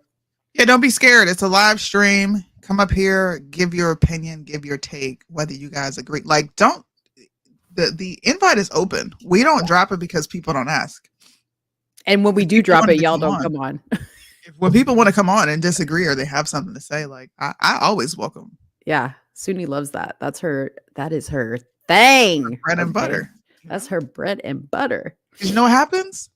You get these moments. This is what I live for. Yeah. When I see Jaron go this and do this, you know what's happening? The gears are turning. He's thinking. Yeah. I love that. That is like an adrenaline rush for me, just to get someone thinking. And he even said it like, dang, I don't like being liberal, bro. Because like you're alluding to the fact that these people are the help. And it's like, hello? Duh. When you said that, I was like, what? I was like, holy shit. Like, you just said that. Like, what the hell? Because that's what it is. Yeah. But when feelings dictate how you govern, you run into these problems. So shout out to him. I'm glad that he is, starting to see the light. He may not vote Republican, and that's perfectly fine because half the time I don't want to vote Republican. But I damn sure ain't voting Democrat. It's just not happening. Yeah. We got to see if we can move his vote from Joe Biden at least. I think we will. You think? I do. I think if we keep getting into the nuance of what this administration is doing, how they're interpreting the Constitution in a very maimed way, and you provide real world, events. Like when I brought up at least 4 to 5 events of illegal doing something egregious. People can't deny that. Yeah. Especially when they're a feelings-based person to begin with. You put that type of conviction in front of them and they're like, okay, you got a point. Dude, wouldn't it be wild if like November comes around, right? And like it's voting time and Jaron comes on the show and he's like, you guys are going to die. Like I went to go vote. I was ready to pick Joe Biden and I thought about everything you had said. And what if that happened? That would be like amazing. I've had that happen. Remember Brock Matthew? Oh yeah. He voted Joe. Okay. Now I was not as nice to him as I am to Jaron, but I shamed him so freaking bad. And I still shame him. And he's like, I'm voting in Trump. Leave me alone. Okay, Soonie, yes, I did this. And I'm like, you probably voted for Hillary too, but he's a person that responds to that. But he's been watching me for a number of years and now he's going to be voting for Trump. Yeah. So, and he was a feelings-based person. Yeah. And see, I'm not even like, even if Jaron comes and says like, I wrote somebody's name in, you know what I mean? Just at the least fact it wasn't Joe. At least it wasn't Joe. So like, Jaron, if you're listening, we're not saying you got to vote for Trump. We just trying to slowly have you back away from Joe. You can write in Jesus. You can write in Jesus. Right. I hope Jesus gets at least 30% of the vote. I swear to Bob, I do. Oh, Tuesday is Super Tuesday. What happens on Super Tuesday? Is there something televised? I think they televised Super Tuesday. Let me see. It's probably one of the most important days in politics. Let me see. If so, we should have a major show. Yeah, we should stream it. So this is just several states across the U.S. prepare to cast their votes on Super Tuesday, which takes place March 5th. We should come up here and do that. Yeah. Might as well, because those shows tend to do pretty good. Yeah. I'm down. Okay. Super Tuesday with somewhere in the middle. You guys make sure you tune in for that. What time are we gonna do it? We're gonna keep our Whatever. We'll see what time it is. What time is the? It's an all day thing. It's kind of like the Oh yeah. caucus. We'll just do it at our normal time. Okay. Well, be prepared to see Nikki Haley get her ass handed to her once again, and be prepared for her to get on stage and make a victory speech that she did not earn. And we can continue to wonder why she won't drop out of the race. Colorado is still arguing about Trump being on the ballot. Illinois kicked Trump off the ballot. They're citing the 14th Amendment. I'm sure other states are going to follow suit. I'm surprised Pennsylvania hasn't done it. But contrary to belief, the rural areas in Pennsylvania are very much so Trump country. Mm-hmm. I'm from PA. A lot of people in Erie, Pennsylvania like Trump. Erie has been a Democrat liberal cesspool for a number of years. And it was Republican once upon a time, but every manufacturing corporation has left. There's nothing there. Dang. Nothing. Do better. Do better. Do better. Vote for the proper candidate.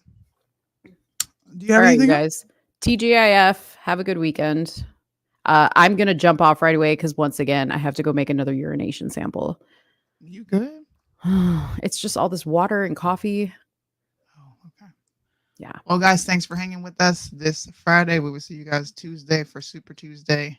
Maybe we'll have some special guests pop on with us, but peace out. All right. Bye, guys. They say the song's so offensive, but only if you get offended.